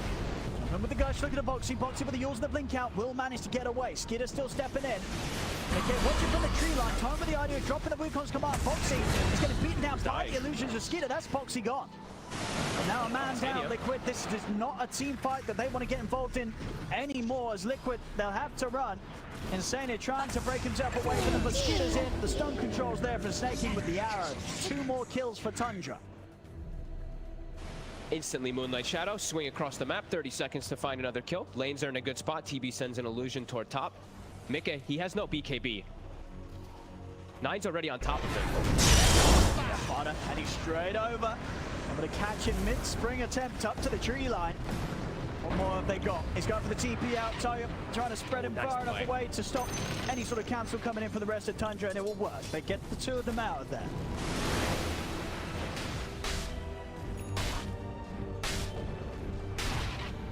All your lanes are pushed in now, though. Liquid, they're respawning, but yeah, these illusions, TB has cut everything, and they still have meta, they still have Ravage. Sure, Lasso was used, but starting to see that they don't really need that anymore. So now Liquid, what's your move? Like you said, what do you do when you're behind with this draft? What do you do?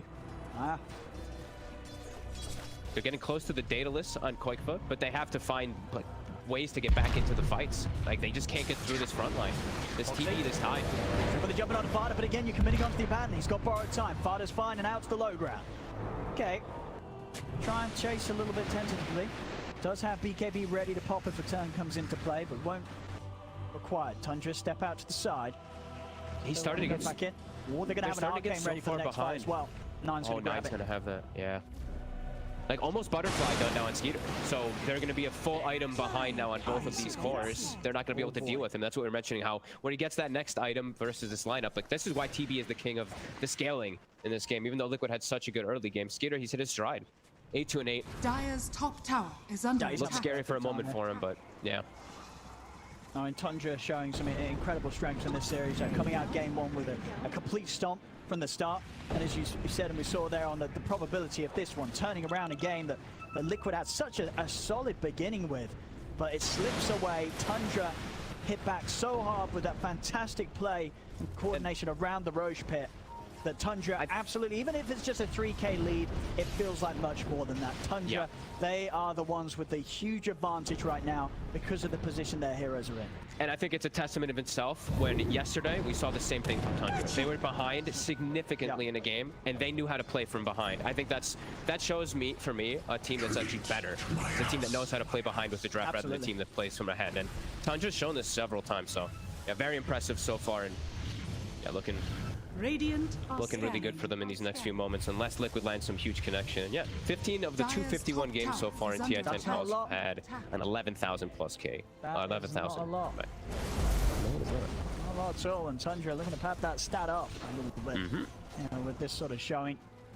I mean, Liquid, I mean, how do you go about the fights? Like, we've already established this Terrorblade, very hard to burst through. Like, can you even commit onto Skeeter, or have you just got to look to try and take everyone else around him? I mean, how on earth do you go around with dealing with this Terrorblade now at this point?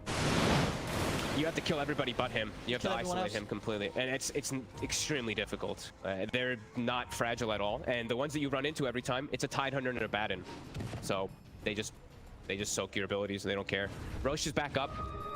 Tundra looking for the fight. Visibility. Where are you going?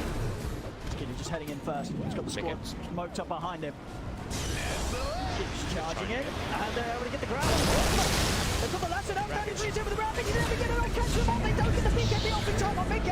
It's 2 dead. Mickey now blocked the BKB, lose one, fight him, and fight him to the borrowed time. Mickey just dying to the damage output on Skeeter. Mickey's gone over to the side, goes catches Insania once more.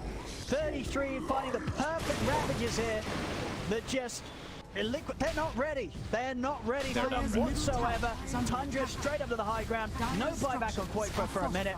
Good amount of duration still left on the Metamorphosis. This is going to be some heavy damage done to the base of Liquid. They might just go tier 4s. I think they might just end this game. Tundra. Yeah, they have to buy back, but They've got to do something, Liquid. I don't think they can even hold with the buyback. TA still dead. BKB still on cooldown for Mickey. He can't really get anywhere close to approaching them. The meta will come to an end. I don't know if that matters too much. Skeeter is going to continue to step up. They will jump in on the back line. Snake is going to get healed by the missed call. He's on to the side. Mickey, he's held in position. Mickey's gone out of action. Tundra, they can look to close this one up with 3 dead on Liquid. Tiger and Husseini giving their final attempts to push them back. It's not going to happen. Tundra, they focus the Ancient. GG is full as Tundra will take the series 2-0. And my goodness, as we say, with game 1 being a complete stop from Tundra, game 2, Tundra turning it round masterfully. They've just completely outclassed and outplayed Liquid today, Paul. I totally agree. First 15 minutes, first 20 minutes or so for Liquid looked perfect. And then like 1-2 slip-ups, Tundra somehow just makes it work. This was really impressive individual things and really impressive just team coordination.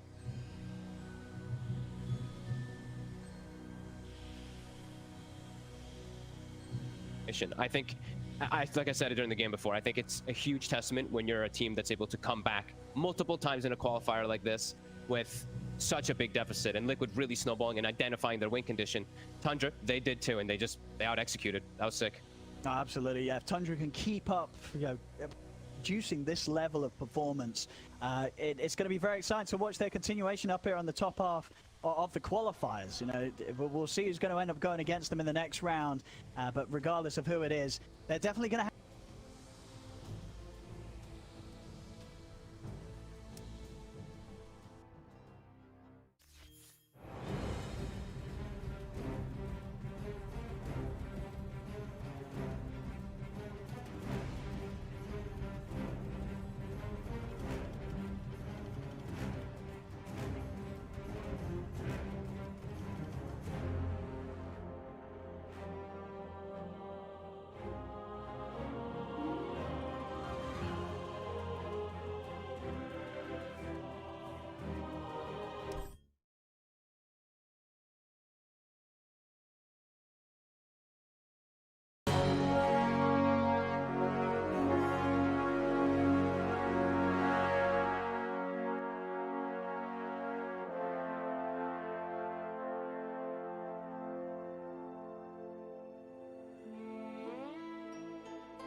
pagando 33 sin arriesgar absolutamente nada. Nine ahora sigue el LC y ahí está. El lagunazo también podría impactar en cualquier instante. Tania utiliza el ulti, viene con todo.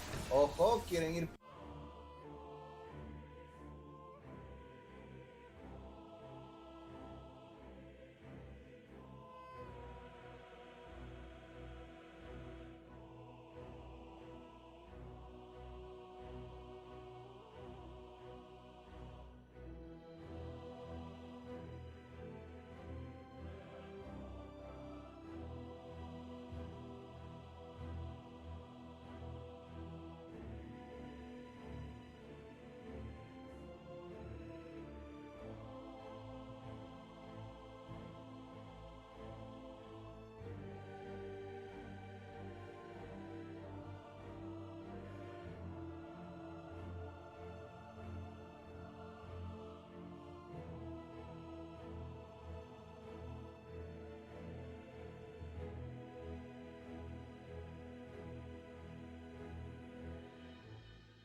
In it, bruv.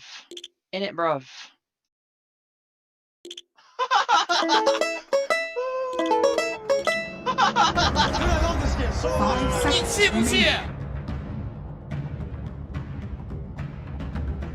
OG's turn to ban.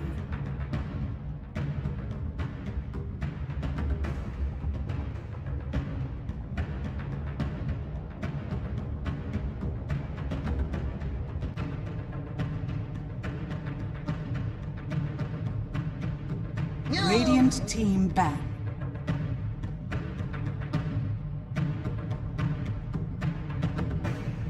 OG's turn to ban.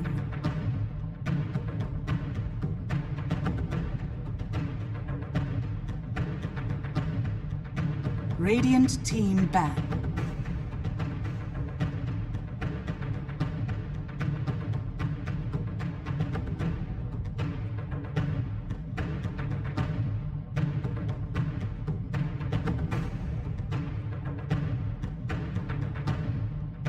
Ten seconds remaining. 5 seconds remaining.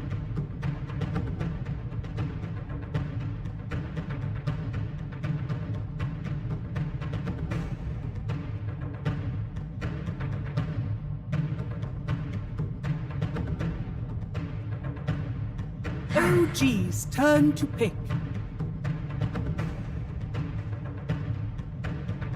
Radiant team pick. Axe. In it, bruv. In it, bruv.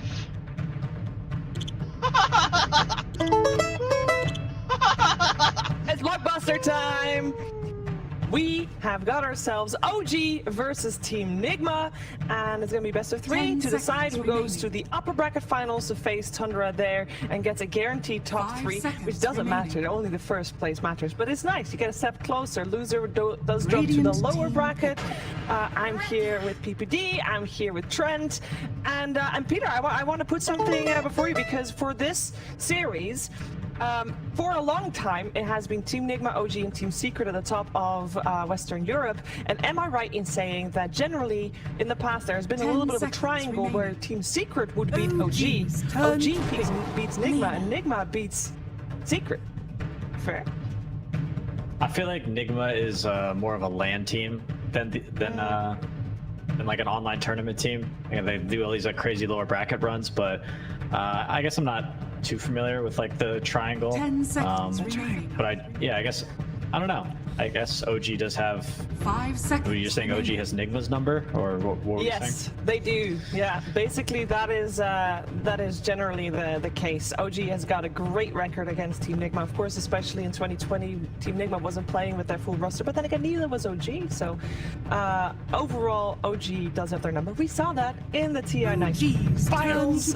It's crazy that we see the same matchup in the qualifiers, and we have got the draft already in front of us. Nice. So could you go over these openings, because we got a Willow on the board. I was just researching your triangle idea. It seems pretty good. Yeah. I'm running through some games. Very nice. All right. Yeah, we have the Axe Willow. So we talk a lot about the Willow paired with the Mars, right? The idea of like the arena and stuff. But you can do a lot of similar stuff with the Axe. This used to be one of those duos that's similar to the Axe Lina, is just like hardcore pressure on the safe laner. In my eyes, of just like lots of magic damage, try and force them out of the lane as early as possible, which then makes me start thinking about like Luna and TB if you're Nigma, because that's what they've been playing a lot anyway. They're very good heroes, and I don't want to have to stay in them. I love the Axe first pick. I feel like it's super strong. Sumail will play it, or Seb will play it. Seb has a ton of experience with this hero in the offlane, and Sumail's been playing it a decent amount as a safe lane. I feel like this hero's it's very Sumail as well. It's like super aggressive, but also farmy, and he can just solo people, which I know he loves to do that. The Dark Willow pick, I guess, is just more for Saksa. They just want it. I would watch out for possibly like a Morphling pick for OG. I feel like the Morph Dark Willow combo is just like, it's one of the most broken things. It's like the new Morph Shaker, basically. Yeah, so if they don't have a good answer to Morphling, I would be a little bit worrisome for that hero. Like an fourth pick for OG, a Morphling on that slot could be just devastating. Topson could even play at mid versus, he could play, I think he would play at mid versus Lina as well. They would. It feels like they banned all the other combo, or they nerfed all the other combos like really hard, right? Because like they all get shown off and like nerfed over time and stuff. Like the Earth Spear fell down, and then the Earth Shaker as well. And Willow for some reason still gets to look really busted. So, and then of course Morph into TV has historically been pretty good because copying TV is also kind of nice. So definitely some potential there, depending if Nigma maybe fall into a potential trap laid out here by OG. Yeah, a lot of thought went here into the bonus time for the bans here for OG. So curious what they would be thinking about with these bans. They end up banning out the Luna here. I didn't get the chance to ask either of you yet, but going in, I do want to have a little bit of a, you know, a little bit of prediction in terms of who you think is going to come out on top, because we've seen both teams yesterday, very similar fashion in terms of not great game one, and then as the series progressed, getting better and better. Do we have a favorite going into this, or do we feel like it's pretty even? Trent, you can go first. To me, it's like fairly even. I also kind of agree with this idea of like the LAN environment for Enigma has always seemed pretty good in their grounds. OG to me is like, I imagine they're incredibly motivated because I feel like they've been getting a lot of attention, and I feel like that kind of helps them the same way that they like to voice line and tip and stuff. There's a lot of negative energy around the OG brand these days. They've somehow become villains in a sense. And I feel like, win too much. Yeah, and they want to feed into that. So I don't know. I think storyline wise, I really want to see OG win this qualifier just so they can go back to TI. All right, so I mean, what's your prediction? I feel like you're just buying time for another pick right now. Oh no, I'm actually just my prediction is OG. I will take OG. All right, I'll take Nigma for the fun of it, but I also would have gone with them in the first place. I feel like they just have more going for them right now. I feel Nigma was my pick to win the qualifier, and I still believe that, even though their game one yesterday was a bit shaky. I think that in this match against OG, I think hopefully we'll see that really, really high level of Dota that we saw during the DPC. And yeah, I expect these last couple of days of the qualifier to really just up the quality on the games as we thin out the herd. It is pretty crazy to think that, of the 4 teams that we have in the semifinals here in the upper bracket, 2 of them haven't even seen a major this entire season, right? Only Team Nigma and Team Liquid were able to even make it, and then Team Liquid didn't do so great on all of them, where Nigma was at least able to get quite a decent run in Ana Major. But yeah, OG. We don't know what they're going to bring. They have changed their rosters, of course, with Sumail now joining them. Interesting to note that we do have ILTW up against OG. I mean, ILTW was also the replacement for Ana, like Sumail is now. We do have the Winter Wyvern picked up as the 4th hero for Team Nigma, so guaranteeing that either Lina or Hoodwink is a core. Revealing that nugget. I think it's probably I think it's definitely the Lina mid, right? I don't think Kuro will play Wyvern and GH will play Hoodwink, or I think GH also plays Wyvern. I don't know if Kuro's been playing Hoodwink at all, but it could be either lane at the moment. So very open, but they did, it's kind of like 3 backline casters again. Like they don't really have that frontliner, so it's going to put a lot of pressure on their pick here. Can be tough to pick certain melee heroes into Axe, but with the Wyvern heal in lane, might be completely fine if you do that like 1-0-1 build on Winter Wyvern, which is so popular. This hero is bonkers broken right now, I think. Yeah, I feel like Brame kept getting into these kind of lineups too, where it was like so predicated on that like initial jump because they don't have the like the bodies to just go in to like get that vision and everything too. And sometimes that means that if your initial vision isn't very good and your first initiation isn't very successful, then the game just becomes like really difficult. Whereas you look at OG and they have like Pango and Axe who can just hop in there. But there's a nice big body to get into the middle of a fight. Yeah, they needed it. Mars is one of the most active offlaners, so if he needs to start roaming or teleporting around the map as soon as he's level 6, he will and can. He generally just goes like phase boots plus maybe soul ring. Sometimes if he's getting good farm, he'll buy a hood. But for the most part, he's going to rush either that blink or Yules just to be a playmaker. And depending on how his plays go, he sometimes turns into like a glorified 4 position, but it's kind of completely fine. We have the double pick in a row here now for OG, and it's probably a Thompson Pango, and then we're still dealing with this set morphing time. It's morphing time. It's so good here. It's so good here. And then you ban Yell and Keep MPL for sure, and then you could get rid of the Sumail Leshrac. There it is. okay, so Sebax then. So no one's getting TV. No one's getting Morph maybe. I feel like Thompson, Pango, Sumail Lesh, Seb Axe. yeah. 10 seconds remaining. And No Tail gets the This is Nang a pick. pretty wild draft from 5 OG. seconds Like remaining. showing already that they're kind of just. Do you think any of these heroes can be supports for OG besides the Willow?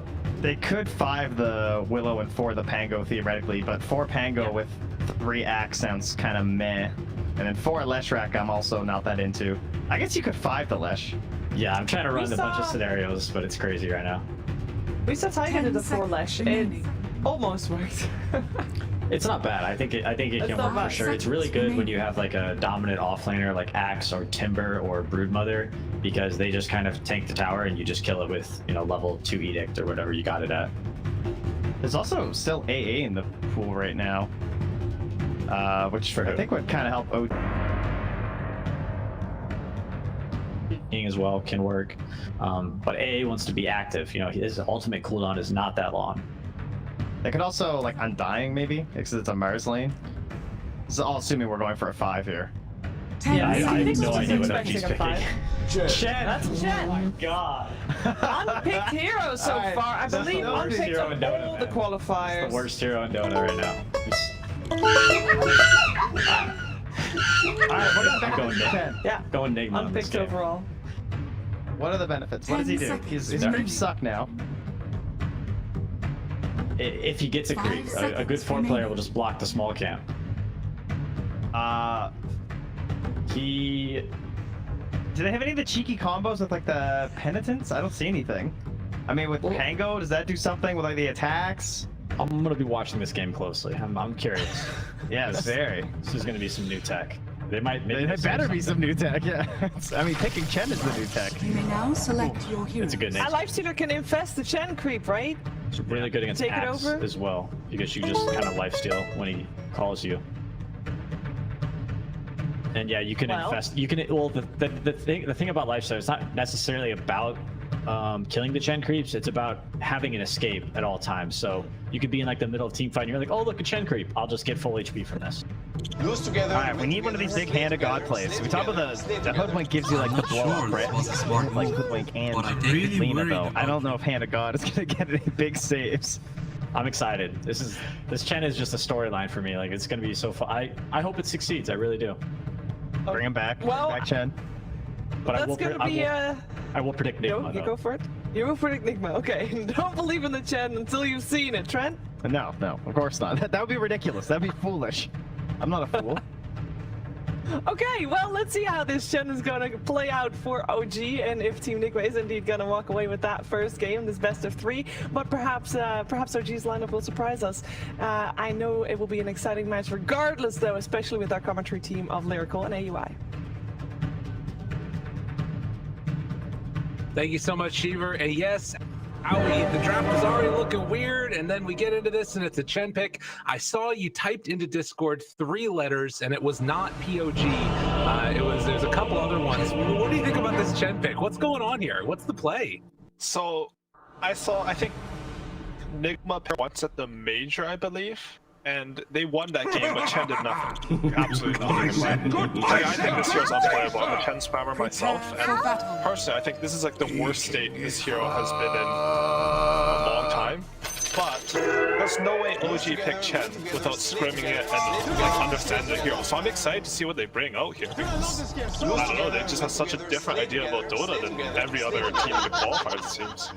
Yeah, and I'm really excited. I think that, you know, if there's a team that's going to bring out something new and sort of try and make something happen with it, it's definitely going to be OG. And already at the early goings in the mid lane, Thompson looking to see if a ward is placed, but Nigma is right there on the outside. This is the weirdest standoff ever. Neither of them know the other one's there. This is exactly what you'd expect after this draft, to be honest. Right. But like, I have to, because I can't wrap my head around anything but the Chen, to be honest. 30 seconds to battle. Like, you pick Chen into like Wyvern, Lina, Mars. Like, these are heroes that I think Chen is traditionally bad against. And what Chen usually wants is you want to have superior team fight.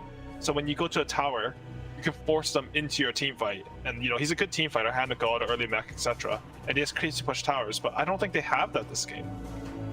Right. That's going to be the tough thing, particularly with like this the axe that, you know, wants to get the Vanguard first and everything else. It could be kind of tough to like actually come online at the same time that Chen does, but I don't know. We'll keep our eyes on it. Already starting with the headdress, and it looks like it's going to be a trade-off there of a couple runes apiece. Both teams getting 2 of them. I think the OG idea with Chen has to be that they're going to snowball the map, and then you have Chen creeps plus E that can just take every tower and just keep killing your. Okay. I don't see anything else, but honestly, I just don't know enough, to be honest, too. Okay. Well, we'll keep our eyes on it. You can see there a very storied rivalry right now. Kuro coming out a little bit ahead in terms of the total number of games that are going on there, but certainly we're going to add another one onto the entire round of it as the mid lane matchup, Hango versus Lina. At times, Lina has looked incredibly dominant. You know, when I was watching the Eastern European qualifiers, some of the stuff that we saw from a couple of those teams was really strong. But likewise, this Pango has been able to take over games at various points in time. So we'll see what those early rotations might look like, or if people just stay in lanes and continue to kind of AFK farm stuff going on. Yeah, for sure. I think like this lane seemed like it should be really hard for Pango, and I think it will be. But I see Thompson, he pulls these clutches out of nowhere on like every hero. So maybe like Lina will win the lane and Thompson will kill him when Thompson gets 6. This is the plan. Okay. We'll keep our eyes on it. Down bottom, of course, LTW this time playing on the Lifestealer, paired together with GH in the safe lane, actually. So they wanted to ensure that they, you know, had Kuro playing on this Hoodwink, and he's going to be playing up with Mind Control. So a little bit of a switch up from what we normally see in that regard at the very least. But, I mean, this Hoodwink has just looked so freaking good throughout a lot of the qualifiers. Yeah, for sure. He just looked like a nice stable hero. He always has impact, and this is also something else I've noticed, that even at the major Nigma were doing this, where they throw Kuroki into off lane and put GH into safe lane. I'm not too sure if this was like a conscious decision they've made, or is it just based off the heroes and it happens to happen a lot? But it has looked pretty good. Like Kuroki's a bit more free, he gets to roam around with it, gets stacks, etc. You can see that already at the early goings. No Tail gonna have a creep for himself from the lane up top and try and put some pressure on, but gets bulwarked back by Mind Control, playing together with Kuro there. 113 hero pick banned in TI-10 qualifiers, so we're right up there on the edge. And to be honest, some of those heroes that look unpicked, some people called for them a few times. As Miracle trying to zone Thompson back, was able to get that water rune though. They are going to keep him out of the creep wave for the moment. Kind of tough for the Pango right now, almost getting doubled up in CS actually. Yeah, it is a very hard lane for Pangolier, but honestly, I don't know how many heroes Pango likes to lane mid against. I don't know how many heroes like to lane mid against. Right. So you're not like, when you did the draft, you're not expecting to win mid, and you've constructed your draft around that fact already. So it's not too bad for them. GH with a nice courier snipe on bottom. Play it. Ooh, and No Tail got a heartbeat creep. This is the creep that makes Chen viable, I think. Get it.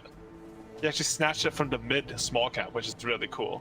Yeah, that's funny. Normally you just see him head on into his own jungle, but moves on over now. Gonna throw some punches out there onto Kuro and get some good damage out.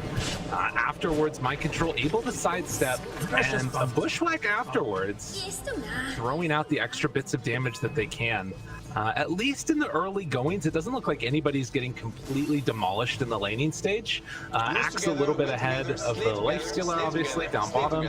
And they're sort of winning out those side lanes slightly. But Seb going to trade some more hits. The Cursed Crown goes out. Does he decide to get some more damage there onto LTW? He just pops Rage, turns around, goes back to farming. Slow and steady they go, as the next round will come in. Soxa trying to stack up this camp. Will have access to the pole now, and we do have, at least for the moment, pretty static in terms of the laning stage situation. Mind Control, I'm surprised he's been able to actually do okay here, considering that heartbeat creep sort of zoning him out a little bit. I mean, I think this is the problem with Chen. It took him 3 minutes to get this heartbeat creep, right? People have been really good at blocking the small camp, and you don't offer anything other than your creep, really. You have 1 mace armor, sort of mediocre damage, and you don't have any real spells. So that's why Chen isn't picked. I mean, I do like what Nota's doing though. He got the Harpy creep and he immediately queued himself a Basti ring. Because he understands if he gets to the Basti ring, he wants a Harpy and like have a lot of impact.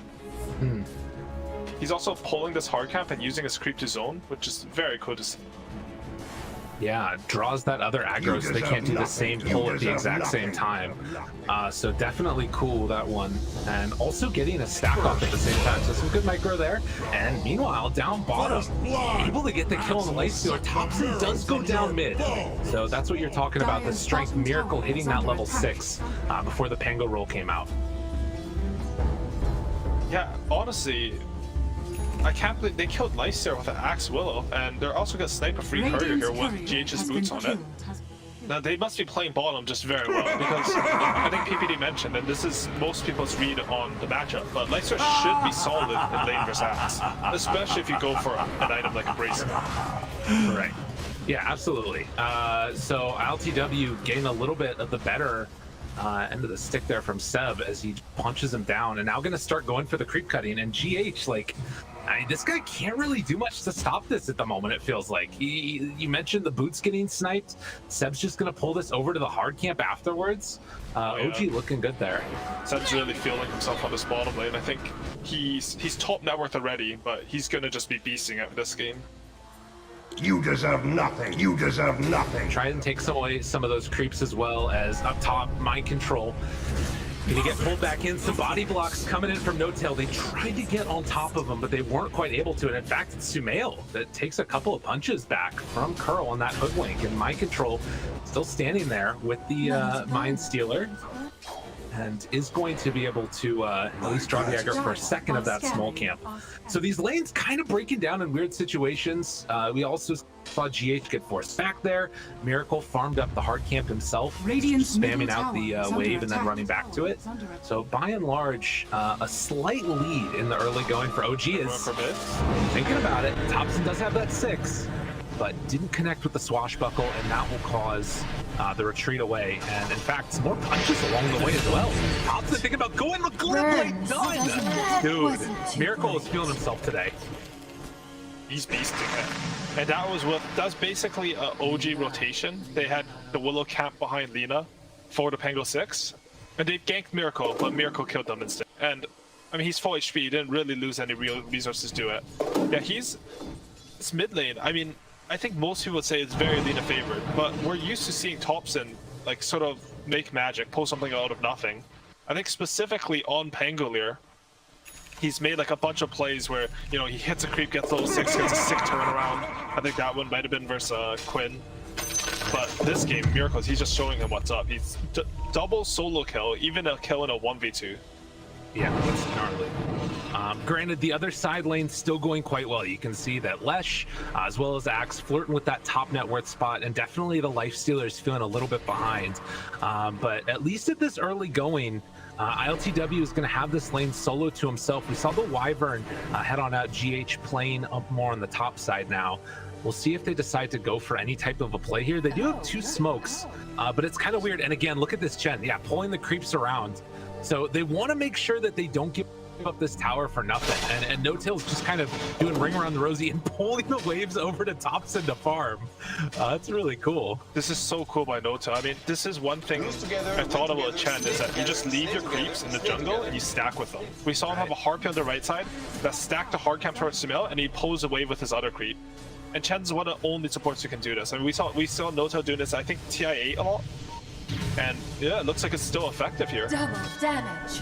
And yeah, if the meta right now is about stacking camps, picking a hero that can do it all over the map simultaneously is going to be pretty freaking good.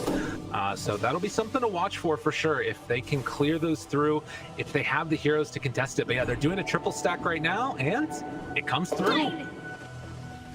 Easy peasy. Wow. Okay, this is very cool. Just very macro efficient from OG. And OG are the type of team, they always hit their timing and then they go crazy.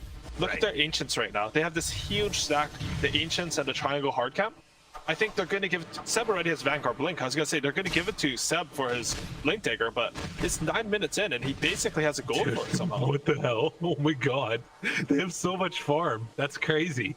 And Sumail too. He's about to get this hood. He should still take it on Seb, I think. Okay.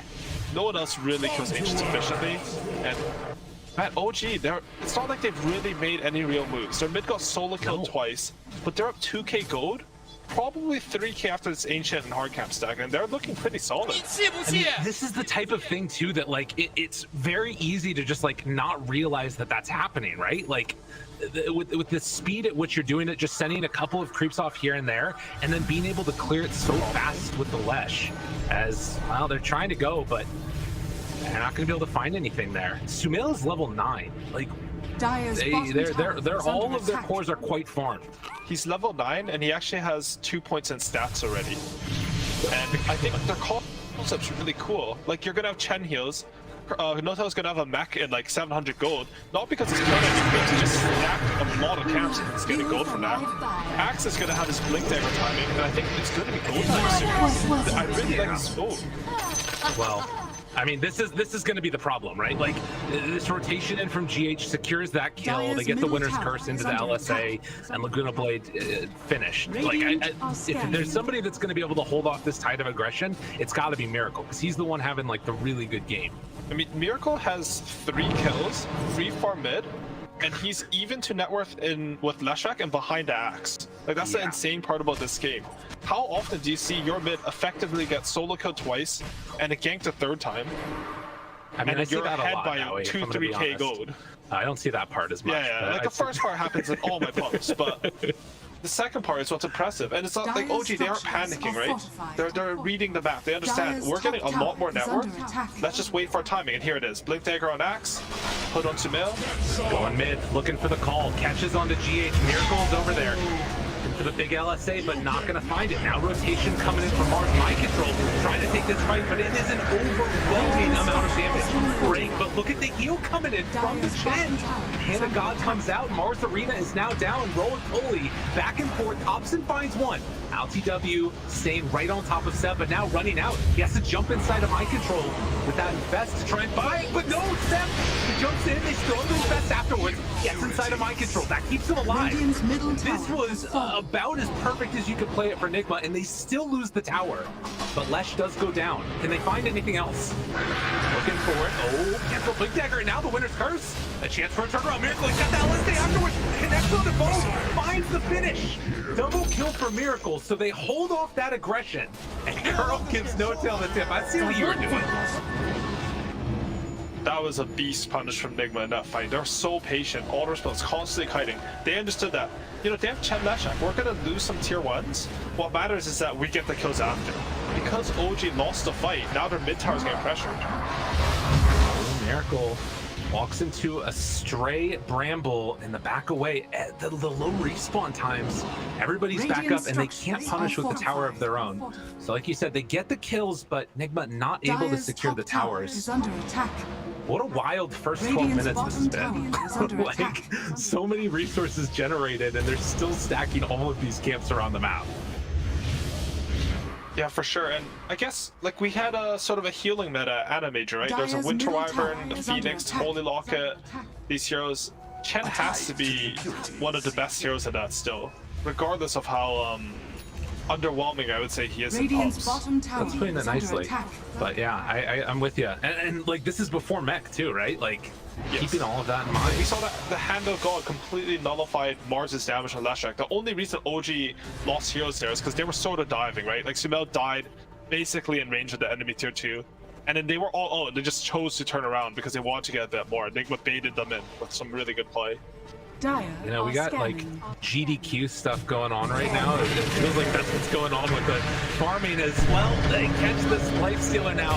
Tries to get away, tries to get out. Not going to happen. They're just speed running the map right now on OG. That's what it feels like. For sure, and you can see all their items are for it as well. Thompson, he went for the quick Echo Saber. Leshrac went for stats and a hood. If you combine these with the heals come out from Chen, as long as you don't dive, Nigma shouldn't have damage for you. Yeah. You know, we were wondering when stats came back how long it was going to be until there were heroes that just started to not take abilities. And, you know, Sumail at this point is like, I don't need Lightning Storm. I'm just going to have my stun and then taking tower abilities. And the usual build is 4-4-0 into stats on Leshrac, right? But he's opted for the even more greedy 2 points. They're going on bottom, real good curse. chance. No Tail still has Hand of God and the mechanism afterwards. Can they bring him down regardless? Sumail just gets full heal, but it might not be enough. They brought numbers from Nigma, and they punish. Nigma again with the good reads. OG are showing heroes top, they're showing heroes bottom. Is under attack. They're not done on Nigma though, they're still going for Chen. Yeah. Even if you just kill the creeps though, like screw the hero if you play against Chen. The big pushback into LSA. Yeah, all those creeps go down. So they'll get those kills, but they lose another tower. You know, these big rotations, they find the kills, but it does cost them these objectives. And OG are taking full advantage when they're spread out. Seb almost has a Manta style on Axe. He's offlane Axe. He's way more farmed than most safe lane Axes we've seen. And he's just beasting it. He's even bought his own smoke because when Sumail comes in with full resources, they understand they're strong here. The enemy has used Curse, maybe expend some resources, and it's just a two-man smoke. This could be big. What can they find with it? They have great vision. Good vision. Oh man, right on top of them. They see this the whole way through. And looking for the jump. Didn't get rage off or anything. The stun comes afterwards. LTW gonna get dropped. So a good rotation finds the kill. And you know where they're going. There's only one place, down bottom. It's such an interesting game to study because Nigma, they're sort of punishing them on kills. And they're like getting decent map control from those kills, but OG don't play everywhere. The jump forward. They find him again. On GH, looking for that stun, not gonna come through. Managing to back away for the moment. Actually gonna throw out the Winner's Curse just to get a little bit of separation, but the rest of OG are looking to dive TPs out. Can he get away? The call he barely gets there. And they will find that kill while the tower drops. Sumail right there on top of it. Man. And they're continuing with their idea. Sumail, he's going for a Sange next. You know, amplifying that healing coming in. Chen has a mech.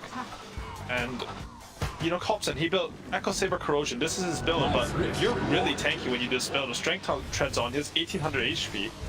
Nigma, they can clutch these kills, but it's looking very scary for them in the teams. This is definitely one of those things where just it's how do you put the brakes on this draft, right? Like you have these heroes that are really good at D push in GH and in the Lina to be able to like spam out the spells and everything. But it feels like if Axe gets that Blink Dagger off, they're just evaporating them. But they do find a kill here. Thompson going to drop. So the combination of the Lina and the Hoodwink still quite strong. And that's going to cut into the lead a little bit. Still 9-6. And trying to find a little bit of breathing room here is Nigma. I also want to mention, I love Miracle's build. He went Boots will Travel first, which at first I thought was really greedy considering the game state. But instead of going for a small item like Eos after that, he just goes straight into the BKB. Well, jumped out. Mind control. Trying to find himself a kill here. On a no-tail, but gets hit by the root. The rest of the team is a bit too far away, and they will find mind control. Takes him down. Seb making it where LTW is just walking brazenly into them. Just have a Sange at this point. Yeah, you like the BKB though? I think it's a very cool idea, because if you go bots into Eos, I think you can't fight at all. But I think bots is a better farming item than Eosceptor, so purely for farm, I think bots into BKB makes a lot of sense. Seb's just running in. He has an 18-minute Manta on that offlane Axe. He's gonna have the shard right when it sits 20, and I think it'll be Roshan time. Maybe even before that. OG are crazy. Just beasts on it. So yeah, he is above his highest net worth ever on an Axe. And one of his highest net worths ever since playing TI5 on Seb for this game. It's just, you know, a combination of a hero that obviously he knows well, feels good about, and then on top of that, it being meta, and the jump forward, the call! Oh, this is huge! They need to try and reset this one. Hold embrace there for the save. Now they get the Winner's Curse to try and turn this. BKB out, LSA gonna connect, they need to take down Thompson. Will it be enough? Right clicks coming through with the heal! It's more than enough! Miracle still staying his BKB, and then they jump out the call afterwards, trying to kill him, and they're gonna get him! Miracle drops, they lose ILTW to boot, and the heal, it's just too much. They've got an arena, but you can't really get out of this one with the heroes that matter, at least. They already got the Lina and the Lifestealer. And Chen, he's looking like a good hero this game. Yeah. No doubt. It's like instead of playing, because you don't want to play Chen with your standard carries that go jungle, instead they draft him with an aggressive carry that gets more in stats. I mean, Sumail, he went back for the points in Split Earth, which is really good there because he landed this huge 2-man stun in that fight. And then they built Tanky, and Chen, all of a sudden, he's this teamfight beast. He provides the mech, provides a Hand of God. I mean, that was a good save by GH. He gets the save off, he gets the curse off. Angler did not really get a real roll off in that fight. I mean, he got it off a hit hero, but he died in that, and the fight was still so convincing. Crazy. I mean, and like, how often do you see Axe get to like blink Vanguard Manta and then had enough gold for the shark? He has like all the pieces that he needs now of the kit. A little interesting that he's opting to go back for the Boots of Travel instead of just that straight BKB, but I guess they want to like be able to keep the lanes kind of shoved out and stuff. But this game has just completely fallen off the rails. I think he understands that they can win any team fight right now. So you don't need BKB to double down on that. Instead, he needs to match the map control of Miracle, who has also gone for the Boots of Travel. It's a really smart item purchase. I also want to say, like, if you look at this game, Axe is actually the 1 position. They were fighting without him in bottom lane. He was given a lot of priority. Oh. And they jump a bit. They're thinking about, I mean, Seb has an illusion rune and man. That'd be a crazy jump.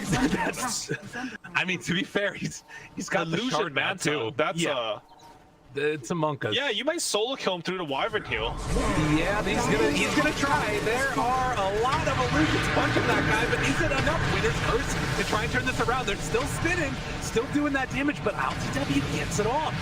Able to walk away from that one still. The chase is really strong. GH trying to back away. They drop down the arena, just hoping to escape from this one. But the Curse Crown is there. Miracle, big LSA, connects on his roof. They kill him all the time. Seth dropping down low. Can they finish him? Yes. They take down one. LTW, not enough save. The damage coming from Sumail is just too intense. But they find him there. Oh, the root. They had the LSA primed up, but they weren't able to get close enough. Good play from the Willow. Soxa there, salvaging Sumail's life. So this classic OG game, 20 minutes, grabbing the enemy tier 3s, get a 3-for-1 and a buyback, just for the cost of 1 axe. Man, they're really just beasting at this game, just move around the map. Sumail, I think, he has this Kaya Sanj, I believe, and he's opting to go for Bloodsoul mix.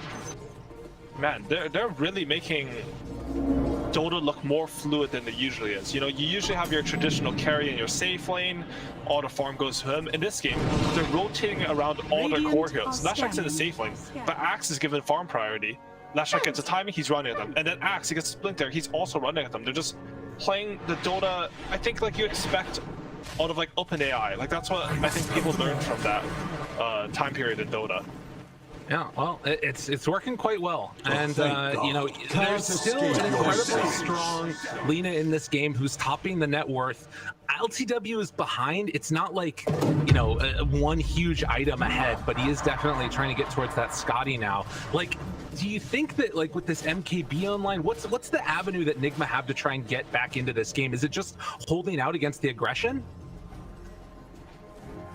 Honestly, they need damage, right? Because there's so many heals coming out from OG, and they itemize so tankily for these fights. So they definitely need to hold on a bit, wait for Lina to get that big damage item, and then like bait OG into them, because OG are going to run at them, as we've seen this game. Alright. Well, they find him there. Gets the rage off first though, Kuro. Throws out the Bushwhack, Sumail. Standing tall. Oh, he got the rage off earlier. Winner's Curse into the pier. Tries to back away, but they have that LSA afterwards. Connects now on Sumail. Right clicks coming through. Oh! Salsa came in and soaked the sharpshooter. That keeps him alive. And now the Quan afterwards back on a Miracle. They keep him alive though. Cold Embrace yet again. Wyvern being so strong. And now jumped inside by that Life Stealer. Trying to turn onto the Chen. Seeing if they can find that kill to stop all of the healing. But the chop came onto the backside. They find themselves another kill here. LSA round 2. No, he's taunted. He's caught. And he is in trouble. Miracle goes down again. ILTW just doesn't have the damage at this point, and they're going to turn on every one of them. Dual Scepter lift up. ILTW trying to back away. Kuro is dead as well, but they jump forward for the kill as the taunt comes out. ILTW trying to escape, but they got him. The chase down, the eventual finish, and one last time, Kuro looking for the snipe. It's not going to matter. The roll is from Thompson into the face. He takes the sharpshooter to the face and gets himself out. I'm going to pick up my basher on my way back home. Radiant's This has top to be tower a is TI under from attack. OG coming in hot here, right? Just outplaying everyone in the fights. Who died on the OG side there? Was it only Chen? I think so, yeah. Now the only one that ended up going down in all of that. And it's just everything, right? Like, Saksa, he's tanking the sharpshooter. Sumail's hitting these clutch two-man stuns off no setup. You know, Seb is always patient with his calls, getting the right targets, and my goodness, like, they're looking so dominant this game. I can't believe Chen's winning. I love this hero, but like clearly, like it's just my ideas about the hero are wrong because they're making it look fantastic this game.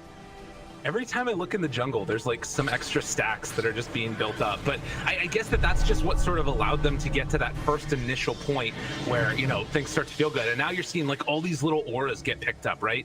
Like we've got the Cloak aura, they've got the Wildwing Ripper one. What the heck is this? You know, the mana aura. Like he literally has 4 auras right now. Yeah. Even the 10% magic resistance on heroes on the Centaur Courser, I had no idea that was his name. It matters a lot because again, we saw in last fight, it's not like Nigma aren't hitting their spells. They got a 3-man arena there. They got a lot of damage out, but just not quite enough. If you can heal through damage, no one's gonna die, and that's just what's been happening in these fights. Still tanky on everybody else. They've got spell lifesteal going on Sumail. Incredibly hard to deal with. I mean, they do have a timing coming up, right? If they can get to Scotty on the lifesteal and MKB on Lina, those items do allow you to punch through these heals, but honestly, it's still not that close. LTW, middle tower he got his lane, like he knew what his laning gains. He picked lifesteal as a counter, and he just hasn't had any real farm this game. I don't really think he's had any impact. It's 6 deaths. Just a really hard one for him. Like, Sox is almost caught up to him at this point. As down bottom, they caught Miracle yet again. Bushwhack trying to salvage it, but it's not going to happen. They drop down that Lina another time, given him the tip afterwards, and, well, one by one, they go through, find the kill onto Kuro. And they have some ideas about Dota, that's for sure. OG looking good. Now looking for more. They find LTW as well. Gonna get Cold Embrace there, Winter's Curse afterwards, but Seb just goes for GH. Fine, you won't let me kill LTW, I'm coming for you. Bash. Get the TP out. No, they got the bash, and then into the top, walks right into it. There was nowhere left to go. OG find another one. GH tries to get away, it ain't gonna happen. Damn, dude. The thing is, like, if you look at their drafts on paper, I think everyone in their head's like, oh my god, they have a Chen, they have no real carry, how are they gonna win this game? But OG's really showing sort of a next level of Dota, where they're running at their opponent, and they're even like taking objectives, taking away their farm, they're just stacking their own jungle, just being so efficient with everything, hitting their timings. This is insane levels of play coming out. I mean, I guess it's expected, right? They won 2 TIs, but they never looked like this in the past like couple of years. This is insane coming from them. It's a different style for sure, and trying to take a mechanic that, you know, is in the game and exploiting it to its maximum extent, and that's what we're seeing here, and it's working beautifully. Now, again, you've got Nigma. They were able to pressure that tier 2 tower a little bit, but they've lost a lane of racks and are down 19,000 gold. The other thing that we've got pretty soon is, speaking of old school, Chen has his Aghanim shards, so they've got the send back now. Sumail, with the boots of travel, is going to come back out, join the team after getting filled back up, and has his Bloodstone completed. And there's no Yule Scepters to purge that on the Radiant team. When you're this far behind, you can't afford to go for this utility item. And look at that. Illusion Rune top, they're going to give the bottle over to Seb. He's going to have this huge burst damage, and Roshan's up in 45 seconds. They're not going to pull a Liquid, you know, go high ground mid without Roshan, I think. They're just going to wait for it and methodically end this game. Damn, dude, too soon. Sorry. I've seen Liquid do that, but I need to say that so that, you know, Blitz will hear me. Okay. But it'll fix them, because they've done that like 20 times I've seen. Literally 20 times, I think. That's fair. They're such good players. They're so enjoyable, but they keep making the same mistakes. Oh. Anyways, back to this game. Absolutely. Well, we got the tier 2 tower mid that's going to get taken down. And Seb looking for an opening here. Vision-wise, Radiant actually have a pretty good ward that spots out Thompson and Seb at the moment. It just feels like even with the perfect initiation, it's going to be so difficult. Like LTW, get him caught, okay, spear back afterwards, they got everything on him. Brings him down. That's the fight that they need, and now Sumail Gonna try and chase him a little bit here. Do they have enough left in the tank after using everything on the Seb? First crown, fear afterwards. Disconnect on the LTW, and now trying to bring down Sumail. Oh god, LTW's getting smacked though. He gets absolutely demolished. Soxa now going to die in that winner's curse. LSA not going to connect. Thompson right on top of Sumail. The big bad carry who has so much magic damage is going to be able to outdo the Cold Embrace. It's not nearly enough. Dead for 80 seconds as GH tries to TP back home, but even with Seb dead, Sumail is a whole nother problem. And I think that was the best execution on the best target that could have come up from Nigma. They killed the enemy, I'm gonna say their carry, okay, without even using Arena, and it just wasn't enough. Spear back now. Trying to find something else onto Thompson, but didn't quite catch there. Oh my god, what a freaking G. Thompson feeling himself right now.